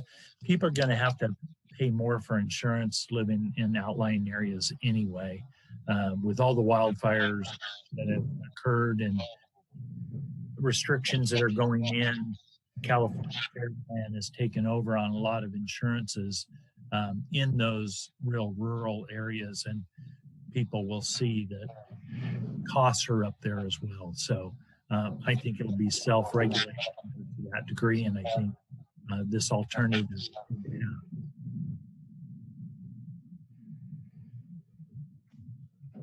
So are we thinking that we're going to go with the staff recommendation and delete the requirements, replace the 1 year with the 5 year with a 2 year? Is that a consensus? Yes. Yeah. Input? I know we're basically out of time. I basically agree with what's been said. But I'm just wanting to know if we can, if there will be, if broader fire safety regulations will apply to the ADU process on those circumstances. You know, in other words, making sure that if they are going to get this privilege to put an ADU there, that they do in fact have the access that fire response needs, things of that nature. They'll have to, when it goes through the building process, they'll have to deal with that. Through the chair, I can address that. We do have an, under 0.6, we do have a fire safety requirement, which is a few slides down, that is specifically addressed. Okay, thanks. That answers my question. So do we want to give direction I'm that in favor of what others have said. Okay, so I'm getting the impression that we have a consensus on this. Is that the case? Yes. Okay, I see we have one attendee, so I'm going to open this up real quick to public comment, and then we're going to wrap it up. Oh, there's two now. So Mark Delaney's our first commenter. Go ahead, Mark. Hello? Hello, can you hear me? Yep, go ahead. All right, I appreciate your attention. I'm sorry to wear so many hats, but I actually am a wildland firefighter from Arizona, Prescott, Arizona. And, you know, trained and have worked with the staff there for fighting fires. I live in a rural community, Walker, Arizona. And I would shudder to leave the decisions to the fire department. I hope that you take over the command of whatever decisions are made. But the fire departments generally do not have an idea of increasing rural development in any case. They follow whatever the feds put out, and the chant we used to use when going to fires is "Go slow, let it grow." Most of the fires set in Arizona is set by the fire department. So I hate to tell you that, but I hope you do not let this be an impediment to having accessory dwelling units when we need the farm worker housing in rural communities. So the distinctions that they make between accessing rural one-way roads and having a safe area to shelter in cases of fire need to be distinguished. Appreciate your attention. Thank you very much. Thank you. Kent, you're up. Kent, you there? Yeah. Just to let you know, there's probably a 30-second lag before when you say I'm up until they actually unmute me. So we're not being disrespectful. It just takes a while to get unmuted. Gotcha. So what Mark said, I will go ditto with. I did hear a little comment a little while ago that you can't truck water in for residential use, but my understanding in rural communities, when we run out of water, we truck it in. And even the Hyatt Regency out there in Cherry Heights, Trinidad, sovereign nation, but I guess their plan is maybe to be trucking water in. So I wasn't aware you couldn't truck in residential water. I thought that was a common use. So I just, I strongly support, again, allowing us to move forward with this out there in the rural area. It's imperative. I know there's a thing where people say we don't want sprawl, we want everybody to live where there's less carbon imprint. But for those of us who live in a rural area, we may only go to town, every 3 weeks instead of going shopping, 4 times a week like people live in town. So please don't let that block any ability to have these things out in the rural community. That's where it's needed more than any other area, as far as I'm concerned. And a lot of it is these things will be used for secondary dwelling units. You're going to find that it's not at all uncommon for a mother and father, when their children come and they have grandchildren, they occupy the primary house, and then the mother and father move into a secondary dwelling unit. And that's very common out there, and I see it all the time. So kind of look at it from that viewpoint also. Thank you for the opportunity to speak. Thank you, Ken. All right, seeing no more attendees, I'm going to bring it back to the panelists. Let's see if we can wrap this one up and be done. We're already past our time. So anybody want to make are we in a consensus, I should say, on this one, that we're going to go with it? It's the impression I got. So yes, I agree. Let's keep it the way the staff has it and call it good. Yep. And that's with the alternative, right? I don't have it in front of me now. So. I believe so. Let me share it well, real quick. Who was that? Somebody said. Mary can bring it back up again. Yes. Sorry, I bumped out.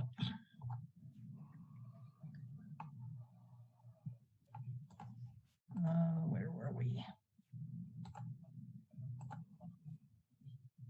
Right there. Oh, man. Nope. There. That's it.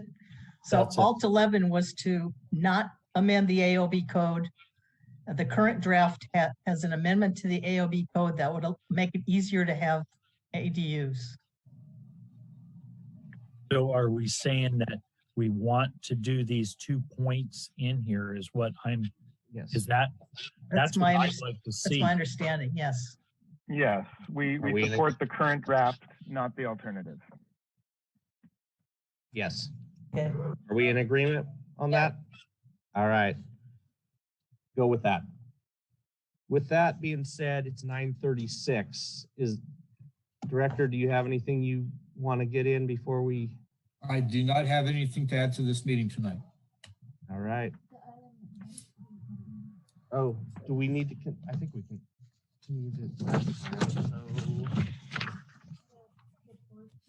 The general plan, housing element annual progress reports. Do we need to agendize that, or can it? No. One of the things that I'd meant to do, and I apologize, was to have that put on consent calendar tonight, because all that's really necessary there, that's already been given to the state. It's already been reviewed and approved by the board.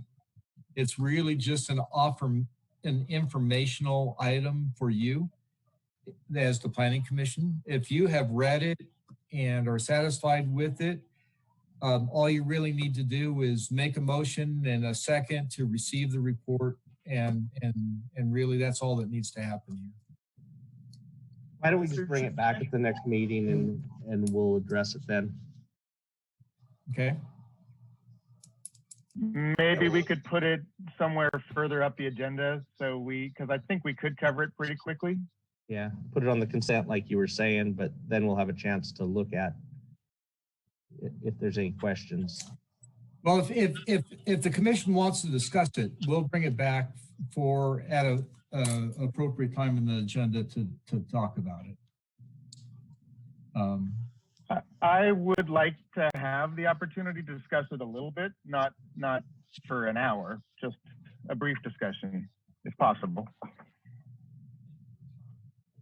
That when you open it up for that, it can drag out there, Noah. I would move to accept the report. Okay. Well, do we want to bring it back, or do we want to vote on it tonight? It's up to you guys.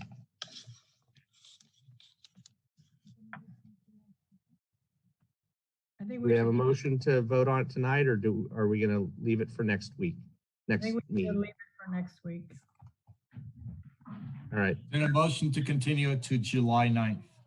Okay. Do I have a motion to continue it to July 9th? Yes, you do. All right. Do I have a second on that? Second. All right. We have a motion and a second. Can we have a roll call vote, please? Make it quick because my battery's about to die.